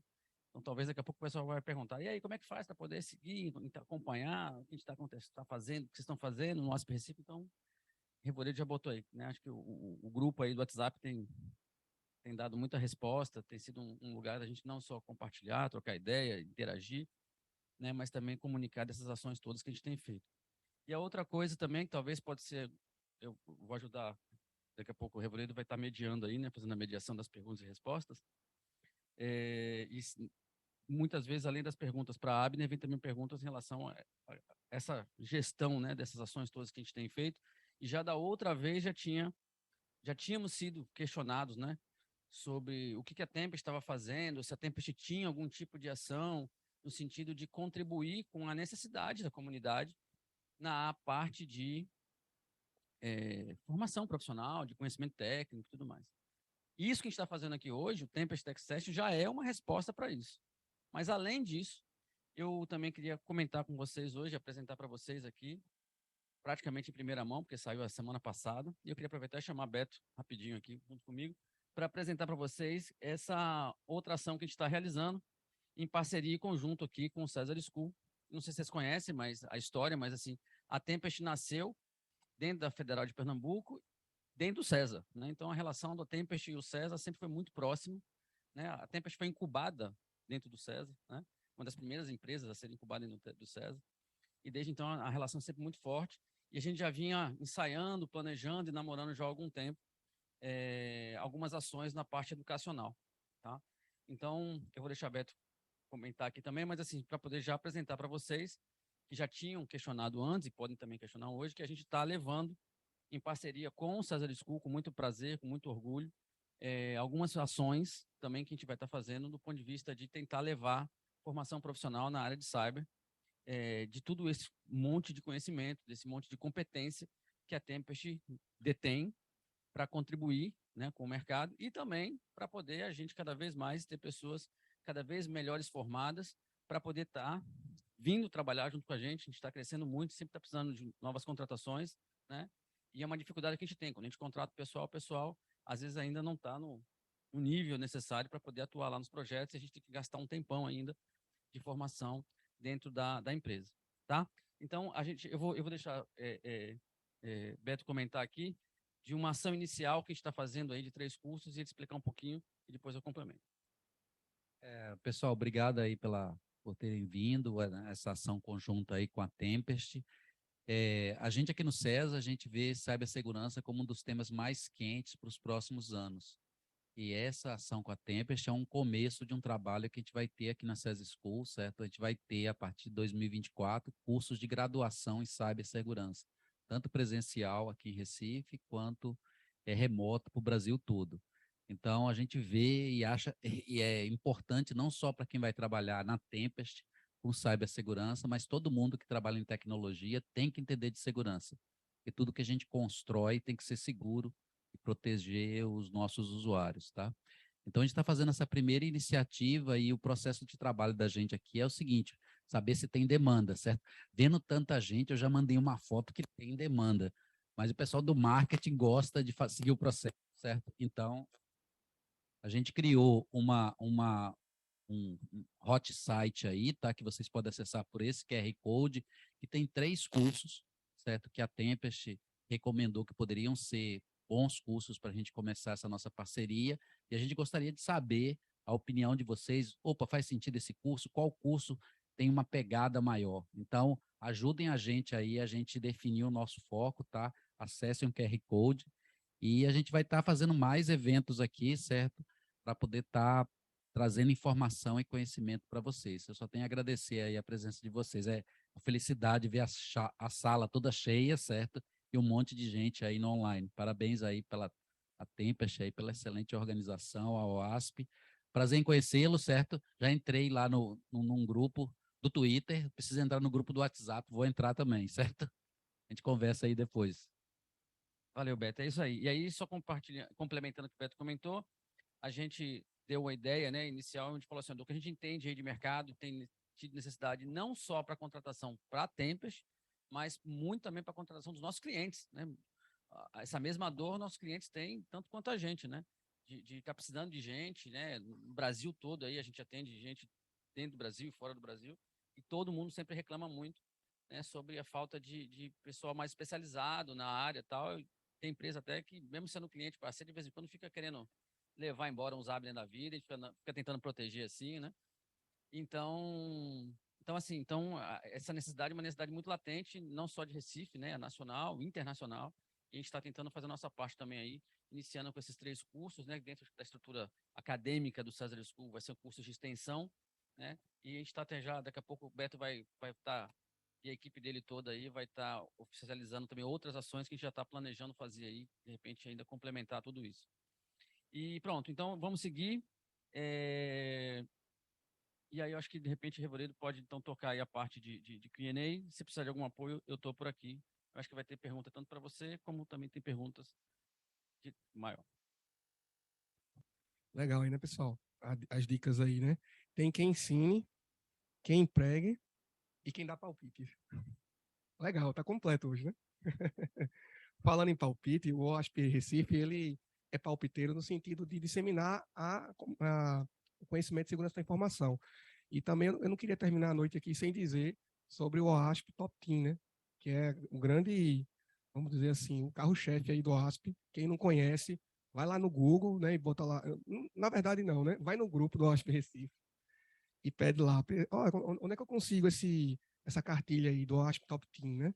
O que danado é isso? Aí a gente conversa e vocês vão conhecer um material excelente, que é bem sucinto, mas não é evasivo, porque ele passa as dicas bem bacanas aí, né? Principalmente para quem está começando nessa área e entender o panorama, né, de segurança da informação.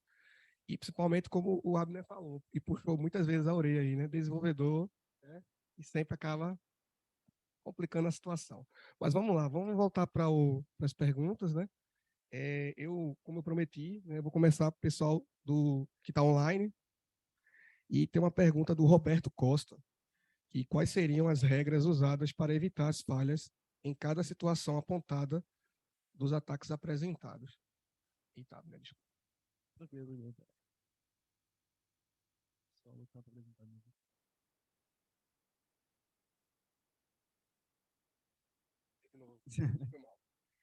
O Roberto Costa, ele está aí participando no chat e ele perguntou, né, quais seriam as regras usadas para evitar as falhas em cada situação apontada dos ataques apresentados? As regras basicamente são as mitigações que apresentei aí também. Basicamente, seguir, como eu falei, né, é o título da apresentação também. Tudo isso envolvendo o Cluster Kubernetes é misconfiguration. Então, é má configuração de tudo. Então, é ler a documentação, ver o padrão ali que é definido para melhor segurança, aplicar as mitigações que eu apresentei aqui também e sempre atualizar o Cluster, né? Sempre atualizar a tecnologia, porque todo dia tá surgindo nova falha, todo dia está surgindo novo problema de segurança. Então, pode ser algo básico até de exposição de alguma informação sensível ali sobre o cluster, como uma versão, enfim. Ou então, alguma falha maior, né? Então, atualizar, ler documentação ali, tudo certinho e é isso. E seguir as mitigações também. Massa. Com relação aqui ao chat, pessoal, teve algumas outras perguntas que foram respondidas pelo próprio Jackson, tá? Aí no QA. Vocês vão no botãozinho, tem lá QA, vocês vão ver as respostas de vocês. Então, a gente volta agora aqui para o presencial, que eu tô ligado que o pessoal tá querendo de olho nesse coffee break aí, né? Mas vamos aproveitar um pouquinho para fazer umas perguntas aí, o Abner, né? Alguém se habilita? Boa.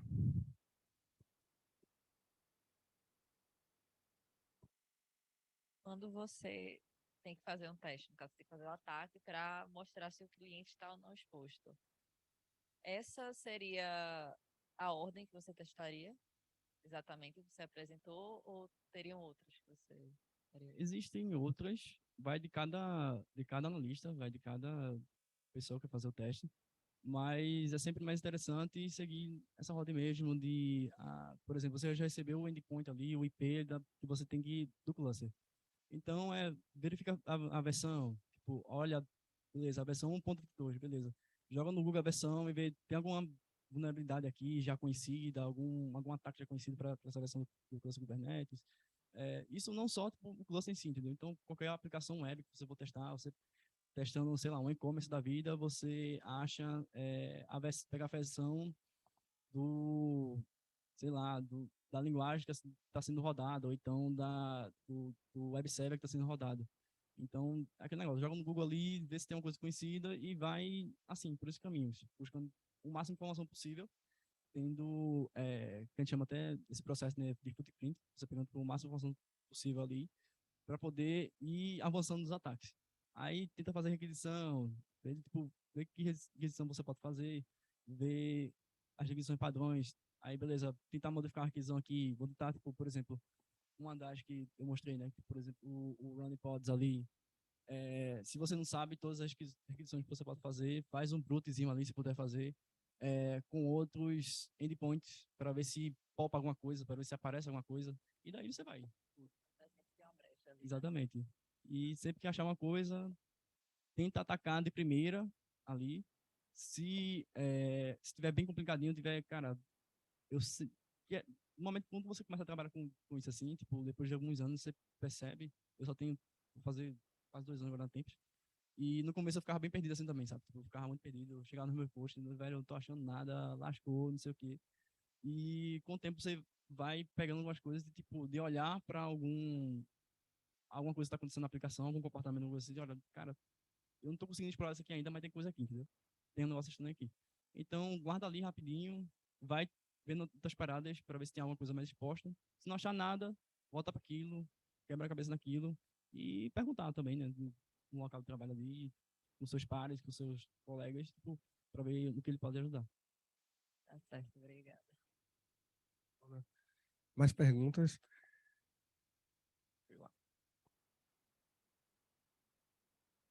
Oi, bicho. Então, eu fiquei com dúvida. Eu também tenho muita curiosidade, que nem ela, sobre realmente o procedimento aí de um pentest, você assim, ir testando, fazer o relatório. Minha dúvida quando você falou sobre alguns clientes que pedem destruição, né? O que exatamente é a destruição e até onde você vai no pentest, né? Por exemplo, você chega na portinha assim de um DOS e para, e aí você bota no relatório, ó, eu podia ter feito um DOS aqui, ou tem cliente que diz, não, pô, vai, faz, aí quero ver e tal. Sim, eu tô aqui pensando, cara, eu posso falar ou não posso falar? Cara, Cara, vai muito assim do escopo que você tem e também dos processos da empresa que você trabalha. Então, a Tempest segue um processo ali, por exemplo, de DOS, por padrão não se faz. Se você quiser esse serviço, assim, que não quer testar uma aplicação para um DOS aqui, você paga a parte disso. Mas aí, por exemplo, se eu encontro uma possibilidade de fazer um DOS, fazer um DDoS mais a aplicação, é aquele negócio, tipo, joga no relatório, tipo, possibilidade de fazer tal coisa, tal, entendeu? Não faz exatamente o que dá, não, senão pode dar ruim. Isso aí, infelizmente, você por experiência. Então, Só para ajudar. Cadê? Como é o seu nome?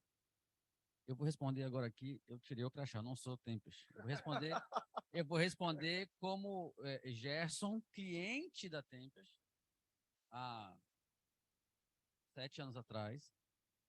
Eu como cliente, né, por solicitação do CEO da nossa empresa, existia uma desconfiança de algo que estava acontecendo e a gente contratou a Tempest para a Tempest fazer uma certa ação, que foi tanto de fora para dentro, como também de dentro para dentro, né, de investigar, porque a coisa era muito séria e a história, a nossa CEO não usou o termo destruição total, mas ela queria isso porque ela precisava de evidência para poder gerar prisão, por exemplo. E, inclusive, aconteceu, certo? Foi algo bem gritante. Isso acabou sendo denunciado depois e teve prisões. Então, o quebrar tudo nesse caso era o máximo de evidência possível que vocês façam, porque se vocês conseguirem fazer, também estão conseguindo.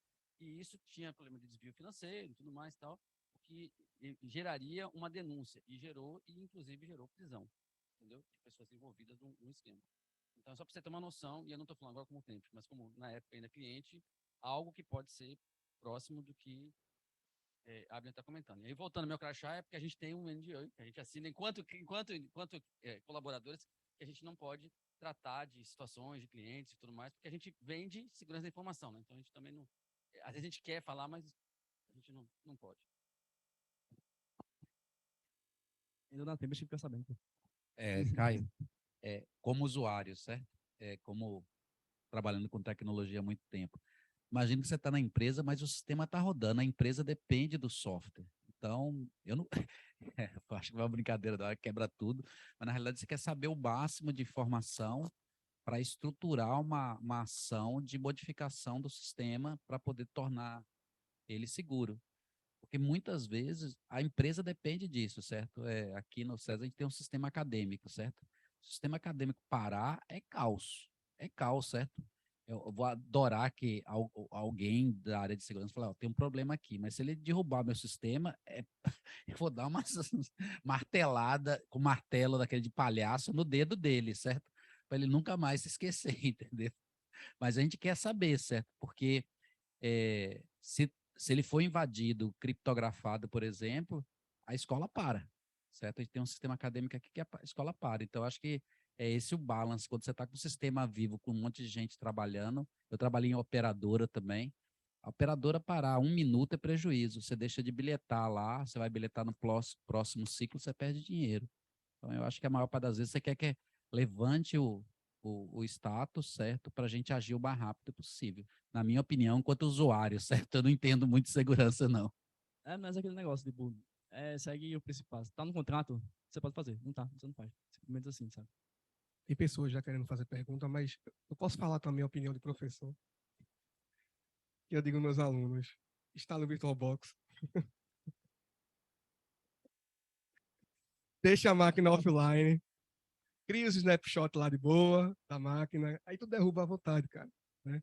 Inclusive, quem não respeitar isso, essa dica do professor, tem um martelo, mas não é de palhaço, tá? Então, dica importante.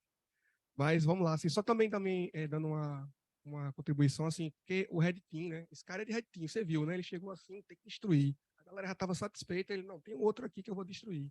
Então, assim, é feeling, cara, tá? Também, né? Essa questão, assim, de você conseguir encontrar uma brecha, é persistência.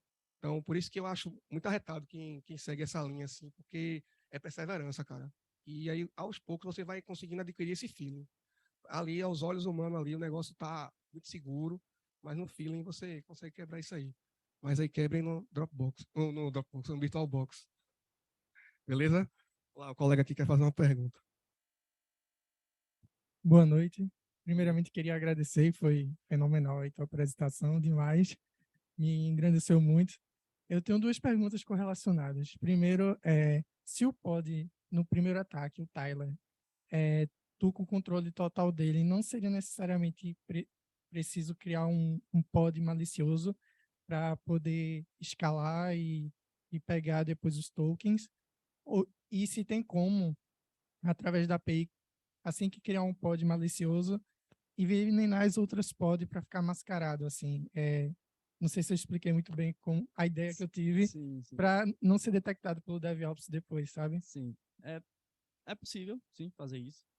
No caso, tipo, quando você pega, acessei, né, o Tyler ali e tudo mais, que eu peguei o Service Account, eu já tinha acesso administrativo ao cluster, né? Então, não precisaria pegar mais credencial e tudo mais. Poderia... É aquele negócio. Aqui foi exemplo de POC e tudo mais, para ficar o mais claro possível. Para todo mundo entender. Mas, sim, você poderia, tipo, camuflar ali, modificar as especificações daquele pod específico, entendeu? Para ficar rodando como se estivesse, de fato, anônimo ali, que ninguém sabe que você está rodando ali, entendeu? Então, tem, por exemplo, acontece muito isso de ataques em cluster Kubernetes que tá aí exposto e a galera usa, por exemplo, para minerar a criptomoeda, tá ligado?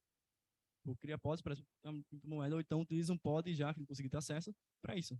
Então, como a gente aqui quer mostrar, de fato, como tudo funciona, tudo certinho, tipo, caminho limpo e tudo mais, tudo aí é sempre bom deixar mais claro, mas isso pode ser feito também. E também porque a gente é analista de segurança, né? Então, assim, em algum momento a gente vai ter que mostrar isso pro cliente. Então, sempre deixar muito claro tudo é o melhor para não ter nenhum desentendimento, alguma coisa assim, sabe? Que coisa. Massa.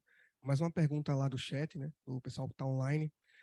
Abner, qual seria o meio para testar esses modelos de falhas? O que indicaria empresas que estão disponibilizando um bug bounty ou criar um VM e usar Docker com Kubernetes? Como assim, modelo? É, Foi o Roberto Costa que perguntou, né? Repete a pergunta? Qual seria o meio para testar esses modelos de falhas? E o que indicaria a empresa, né, que estão disponibilizando um bug bounty ao criar um VM para usar? Tipo assim, né? Acho que é um ambiente controlado, né? Sim, eu acho que eu entendi a questão dele. Eu acredito que seja, sei lá, no programa de bug bounty ali, o cliente disponibilizou o ambiente ali para você testar e tudo mais. Seguindo o mesmo processo, só que é aquele negócio, né? Bug bounty varia de empresa para empresa a cada regra. Então, vai ter empresa que vai aceitar você ir até o fim da parada. Vai ter empresa que não. Vai ter empresa que, no momento que, por exemplo, aquele run pods ali que apareceu quando você fez a requisição, se retornou com as informações, tem empresa, mano, tira print disso aí, já manda para a empresa que está vulnerável e tudo mais, e dali já corrige. Não precisa chegar a seguir uma profundidade maior no ataque e tudo mais. Então, vai variar de empresa para empresa que está ali no bug bounty. De alguns relatórios que eu já vi envolvendo isso, do bug bounty, é basicamente isso, sabe? No momento que você consegue já expor alguma coisa ali do cluster, o cara já lança. Não precisa ir muito a fundo, não.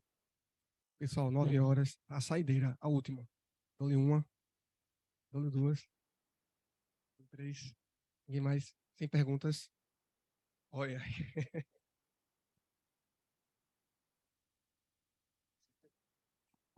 Boa noite, parabéns aí pela apresentação. Minha dúvida é mais em relação à Tempest. Assim, vocês hoje em dia são uma empresa voltada para consultoria de cibersegurança, vocês vendem esse serviço, como é que funciona? Assim? Então, é vendido diversos serviços. Acredito que Gerson possa explicar melhor. Vamos lá. A Tempest, como é seu nome? Sérgio? Então, a Tempest, ela nasce inicialmente, né, quando a gente fala lá que incubado dentro do CEP, a coisa toda tal, ela nasce com essas ações de segurança ofensiva, né, de Red Team, essa coisa toda, pentest. Ao longo do tempo, a gente vai evoluindo, porque a gente começa a fazer muito serviço e empresas consideradas, às vezes, até assim, penetrável, né? Contratava o nosso serviço, a gente ia lá e conseguia consertar. Tranquilidade mostrar que não era bem assim. Aí o cara falava, bom, eu achava que eu me defendia bem, então veio me ajudar a me defender. E a Tempest não vendia serviço inicialmente, então depois ela se estruturou, passou a começar a vender também serviços de segurança defensiva, né, que é o que a gente chama hoje de MDR, né, Managed. Perdão. Que é basicamente a parte de SOC, né, coisa de monitoração 24/7, por 365, aquela coisa direta. Então a gente passou também algumas empresas a passar para a gente essa atividade de proteção das suas empresas, né? E mais um pouco para frente, a gente também tem a necessidade, até porque se eu vou agora proteger a tua empresa, eu preciso que você também, até para proteger a tua empresa, eu preciso contratar, eu preciso que você adquira algum tipo de software, ou de appliance, ou de equipamento, e a gente também não vendia isso, né? A gente indicava outras empresas que faziam isso. Então, mais para frente, por volta de 2015, a gente acaba adquirindo uma outra empresa grande do eixo Rio São Paulo, que era a Easy Security, que fazia exatamente essa parte de integração de serviços, ou seja, a gente passa também a vender aquilo que a maioria das empresas de segurança fazem, né? Quando falar sobre empresa de segurança, o que ela faz é isso, ela pega lá um produto de um fornecedor, né, de uma grande marca, tal, antivírus, enfim, seja o que for, para poder vender para os clientes. Então, hoje, a gente tem todas as soluções. A gente tem um slide que eu normalmente tenho, que eu não trouxe nem meu notebook, que a gente mostra hoje em dia que a gente é uma espécie de one-stop shop. Ou seja, qualquer que seja o seu problema na área de cibersegurança, se você levar para a Tempest, a gente tem pelo menos uma forma de atender e solucionar essa tua necessidade, né? E a gente, com esse slide que eu estou dizendo que a gente acabou montando mais recentemente na Tempest, a gente mostra lá, eu até estava mostrando isso para a Beto aqui essa semana, né? Seguindo até o que hoje todo mundo fala do niche, né? Para poder entender o ciclo de vida. Então, a gente mostra lá num cruzamento entre todas as nossas áreas de competência com as ações do niche que a gente tem, no mínimo, para cada camada, para cada ação, pelo menos uma, ou muito mais que uma, às vezes, solução, seja de serviço, seja de produto, que a gente tem para poder ajudar a tua empresa a fazer a proteção digital. Tá? Bom, eu acho que é isso. Bom, para a gente poder encerrar, o pessoal aqui lá da Tempest pediu para mim lembrar, a gente está com programa de estágio em aberto, então quem por um acaso aí tem algum colega interessado a querer estagiar na área de cibersegurança, ou tem interesse de estagiar na área de cibersegurança, a gente lá na Tempest está com o programa de estágio aberto, vai começando agora as inscrições, agora entra lá no site da Tempest que vai ter lá as informações. Aqui, ó, isso aqui é um exemplo, né, de um recém-estagiário, lembrando que na Tempest estagiário é estagiário, né? O que ele faz? Ele passa 6 meses estudando, aprendendo e pesquisando, né? A gente não ganha um centavo em cima de estagiário. Estagiário não é mão de obra barata, né?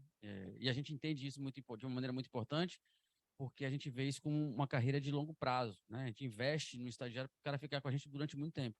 Por exemplo, o meu diretor, Henrique, entrou na empresa como estagiário, né? A gente tem um manager director dentro da empresa, né? Que é Guga, que também entrou como estagiário. Né, o chefe desse cara aqui, que é meu par, né, que é Marcelo Pessoa, quase falou o apelido, Marcelo Pessoa, também entrou como estagiário. Né? Então, assim, temos vários casos ainda tempo de pessoas que entram como estagiário e montam uma carreira. Então, quem tem interesse nisso, quiser indicar, né, podem ficar à vontade, entrem no site da Tempest lá e usem dessa questão. É interessante também falar que você não precisa saber de cibersegurança para, de fato, tipo, conseguir entrar no estágio da Tempest, entendeu? Eu, particularmente, não sabia nada, assim, não vou dizer nada, mas assim, eu sabia os nomes de algumas ferramentas que se utilizava, por exemplo, eu sou fãzaço da série Mr. Robot, então vim para essa área justamente por conta dessa série. Daí eu sabia os nomes que surgiam lá, Kali Linux, SQLMap e aí vai, sabe? E assim, eu deixei claro isso na minha entrevista, conforme fui passando nos processos, deixei claro, só, eu não tenho conhecimento em segurança aqui, tanto conhecimento, mas, cara, vamos aí, vou aprender. O que vocês lançarem para mim para aprender, eu vou aprender e é isso, sabe? Então, é mais interessante você ter aquela base ali que a faculdade dá nos 3 primeiros períodos, 4 primeiros períodos ali, e sangue no olho, velho, para aprender o que tiver que aprender e é isso, entendeu? É isso aí, o programa de estágio da Tempest requer que você tenha uma base boa, ou seja, que você tenha feito uma boa faculdade e você conheça aquilo que normalmente o pessoal acha que na faculdade não sabe para porra nenhuma, né? Sistema operacional, lógica de programação, né? A parte enfim, de conceitos lá de arquitetura, né? Essas informações, uma boa formação é fundamental para quem atua na área especialmente na área de cibersegurança, né? Então, agora, o conhecimento específico de cyber a gente ensina lá dentro, e é isso, inclusive, agora que a gente está levando em conjunto aí com que a gente quer levar, né, essa mesma formação que a gente dá dentro de casa, agora para fora também, com esses cursos que a gente começa a levar para fora também.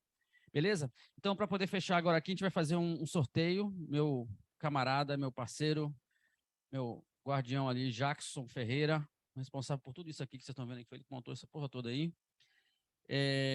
Vai pronto aí, ó. Tá vendo? Tchá. Beleza. A gente vai fazer, só lembrando que a gente vai fazer um sorteio aqui de uns kits que a gente ofereceu agora há pouco tempo no evento que a gente fez, que é um kit que tem uma sacolinha, uma camisa, uns stickers, enfim. E a gente vai fazer sorteio só para quem está presencial, certo? Então, como uma forma de agradecer vocês o esforço, a confiança de estar aqui presencialmente e motivar o pessoal que está em casa a sair desse processo, né, de casa, com todo o cuidado que precisa, tal, para também estar aqui com a gente nos próximos encontros, né, para poder a gente ter essa capacidade de trocar uma ideia com vocês. Então, além do shopzinho daqui a pouco ali fora que a gente vai ofertar, então também tem um sorteiozinho aqui. Então, o Jackson fez um software, uma arquitetura de software do Engenhoca aqui, de sorteio, segura, daqui a pouco a Abner vai testar aqui, mas vamos ver, para poder gerar aqui, baseado na lista de credenciamento, né, quem que se credenciou hoje, que se inscreveu no evento e se credenciou, vamos fazer esse sorteio. Então, vamos lá, Jackson, gera aí, rufem os tambores, gerar o primeiro aí, deu 23 ali. Então, 23, quem é o número 23? Sérgio Adriane, tá aí? Pronto, Sérgio. Então, vem aqui. Fica ali com o favor dele para bater uma foto. Você vai ser minha...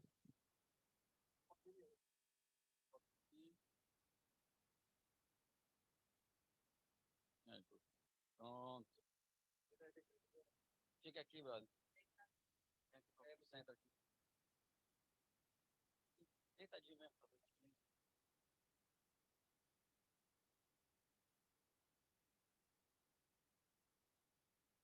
Valeu. Vamos pro próximo, Jackson. Aí a gente tem que conversar depois, então. Próximo número 3. 3 é Bruna Lins Farias. Oh! Vou dizer que é marmelada, tá vendo? É você que vai me ajudar agora aqui. Ó, dá sorte. Tirar foto dá sorte. Pode ser que a próxima seja a sua. Ó, Bruna.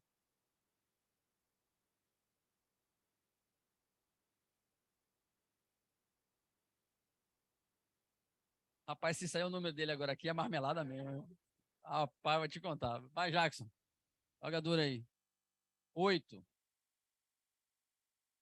8 é Eric Malone. Malone é nome de... Ó, Eric, ora, tá. Valeu, meu brother.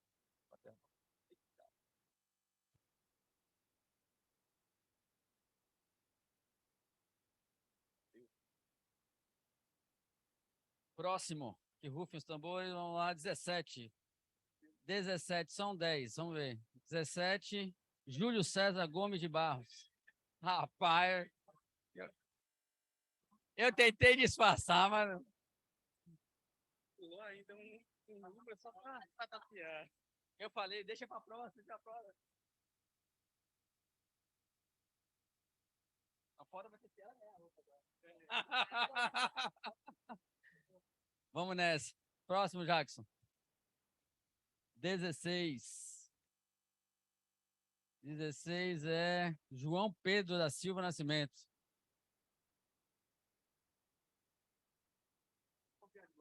Tem que sortear. Já foi de sortear de novo, isso.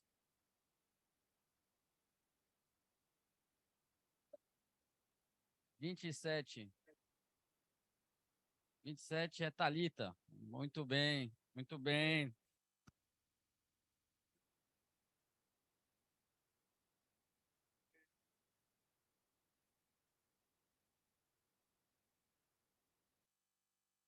Próximo. 22. 22 é Rubem Felipe. Rubem Felipe, olha lá, ó. Muito bem. Merecido. Olha aí, Rubão. Uma fotinha aqui para registrar. Depois tem que devolver na saída. Valeu, irmão. Próximo. 6. Daniel Bezerra de Souza.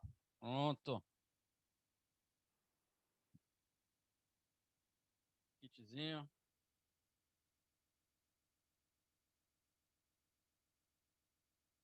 Próximo. De novo, dia 22 já foi. 7. 7 é Danilo Albuquerque de Moraes, não. Só tem mais 2. Essa aqui mais 2.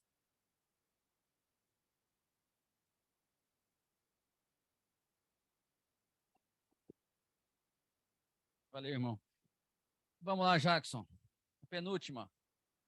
19. 19, Lucas. Aí, ó. Ah, tá. Então, próximo. Lucas já recebeu uma lá no evento lá. Próximo. Nunca a gente... Consciência coletiva de novo. Rapaz, tá dizendo, né? Puta que pariu.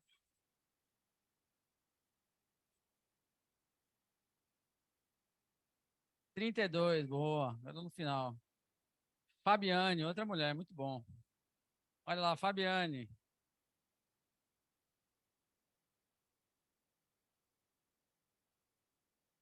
E para ganhar tempo, pode sortear lá o próximo para a gente ver quem é, enquanto o Fabiano está chegando. Tem mais uma, que é a última.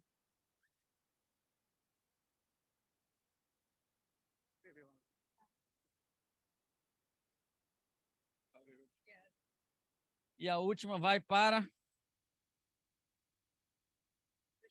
Número 1, Arielle. Olha, Arielle, muito bem, número 1. Os últimos serão os primeiros, tá vendo? Literalmente.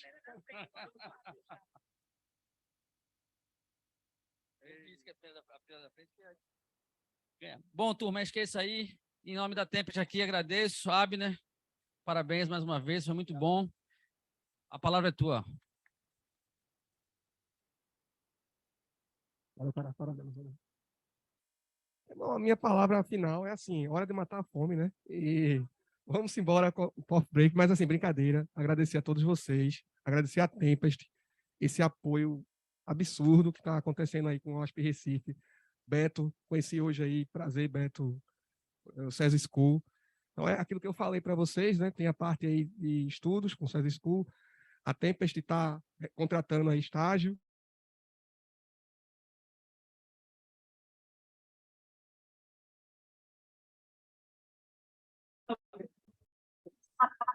Pessoal, obrigado. Hackeado. Sim, o pessoal, né? Verdade. Pessoal, obrigado aí pela presença de todos vocês. Obrigado, pessoal daqui também. E até o próximo encontro aí, né? Boa passagem de ano para todo mundo. Fique com Deus aí. Obrigado.